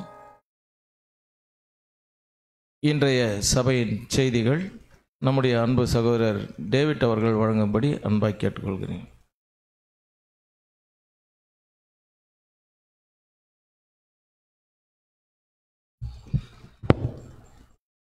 அன்பான சகோதர சகோதரிகளே, ஒரு சில அறிவிப்புகள் இருக்குது, அது மட்டும் சொல்லிடலாம். என்னென்னா, இப்போ நம்மளுக்கு ஒரு பிரேக் இருக்கும். இப்போ 11 o'clock ஆயிடுச்சு, 11:10 ஆயிடுச்சு. இப்போ ஒரு 20 minutes பிரேக் இருக்கும். டீ பிஸ்கட்ஸ் அரேஞ்ச் பண்ணியிருக்காங்க. நம்ம சாப்பிட்டுட்டு திருப்பி 11:30க்கு என்ன பண்ணிடலான்னா இங்கே திருப்பி உட்காந்துடலாம். 11:30லேருந்து 12 o'clock வரைக்கும் புதுசாக ஞானஸ்தானம் எடுத்தவர்களுக்காக ஒரு இன்ட்ரடக்ஷன் செஷன் இருக்கும். ஸோ புதுசாக ஞானஸ்தானம் எடுத்தவங்க முன்னறிக்கையில் உட்காரும்படி அன்போடு கேட்டுக்கொள்கிறோம். ஸோ 12 o'clock அந்த இன்ட்ரொடக்ஷன் முடிஞ்சதுக்கப்புறம் 12லேருந்து இன்னொரு ஒரு சப்ஜெக்ட் இருக்கும். 12 to ஒரு 1 or 1:15 வரைக்கும் இன்னொரு சப்ஜெக்ட் இருக்கும். அதுக்கப்புறம் நம்மளுக்கு 1:30 மணிக்கு என்னென்னா லஞ்ச் இருக்கும் அப்படின்னு சொல்லிட்டு பார்க்குறோம். லஞ்ச் முடிச்சுட்டு நம்ம எல்லாரும் என்ன பண்ணலான்னா கலைஞ்சு செல்லலாம். ஒரு டீம் என்ன பண்ணிவிடுவாங்கன்னா காஞ்சிபுரம் போயிடுவாங்க. ஒரு 2:30, 3 o'clock என்ன பண்ணுவாங்கன்னா எல்லா ஐட்டம்ஸும் பேக் பண்ணிவிட்டு காஞ்சிபுரம் போயிடுவாங்க. இன்னொரு டீம் வெள்ளூர் டீம் அவங்க என்ன பண்ணிடுவாங்கன்னா, வெள்ளூரில் ஹார்வெஸ்ட் நடக்குதா, ஸோ இன்னொரு டீம் அவங்க கிளம்பி போயிடுவாங்க. ஸோ 1:30லேருந்து 2:30 வரைக்கும் அந்த லஞ்ச் பிரேக் இருக்கும். அதுக்கப்புறம் எல்லாருமே கலைஞ்சு செல்லுவாங்க அப்படின்றதையும் தெரிவித்துக் கொள்கிறோம். அனௌன்ஸ்மெண்ட்ஸ் அவ்வளோதான். நம்ம இப்போ பிரேக்குள்ளே போகலாம். ஸ்நாக்ஸ் இருக்குது. தேங்க்யூ. சாரி, ப்ரேயர் இருக்குது.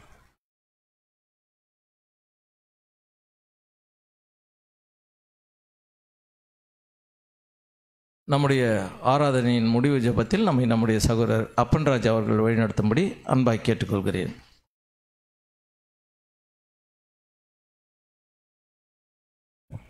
ஜெபிப்போம்.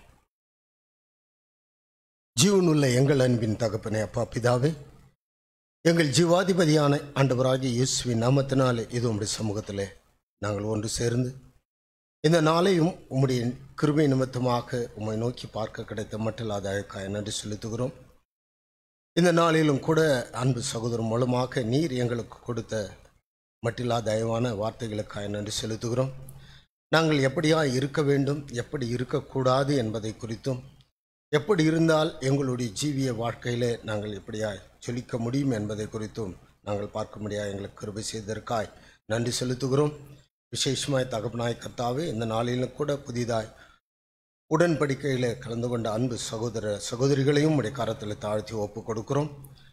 இதோ தகப்பனே, இந்த குடும்பத்தோடு இணைந்து உம்முடைய கிருபை நிமித்தமாக உம்முடைய குடும்பத்திலே ஒரு அங்கமாய் வகிக்க நீர் சித்தம் வைத்து தயவு காட்டி இரக்கத்தை கொடுத்து பலப்படுத்தி வழிநடத்துவதற்காக நமக்கு நன்றி இருக்கிறோம். ஆண்டவராகிய கர்த்தாவே, நாங்களும் அவர்களும் சேர்ந்து ஒன்றாக உம்முடைய குமாரனுடைய அடிச்சுவடுகளை பின்பற்றி நடக்கவும் செயல்படவும் ஏதோ கேட்ட சத்தியத்தின் பிரகாரமாக எங்களுடைய வாழ்க்கையிலே நாங்கள் ஜீவிக்க எங்களுக்கு உதவி செய்யும்படியாக உடைய சமூகத்தில் தாழ்த்துகிறோம். இந்த முதல் பகுதியை எங்களுக்கு ஆசீர்வாதமாய் நடத்தி தந்தீர், உமக்கு நன்றி செலுத்துகிறோம். மீதுமாய் இருக்கிற ஒவ்வொரு பகுதியிலும் கூட உடைய பிரசன்னமான கிருபை இருந்து வழி நடத்தும்படியாக உடைய சமூகத்தை தாழ்த்துகிறோம். துதிகன மகிமையாவும் உமக்கு ஏறெடுக்கிறோம். எங்கள் மீட்பராகிய இயேசு கிறிஸ்துவின் அன்பின் நாமத்தினால வேண்டுதல் செய்கிறோம் பிதாவே. ஆமென்.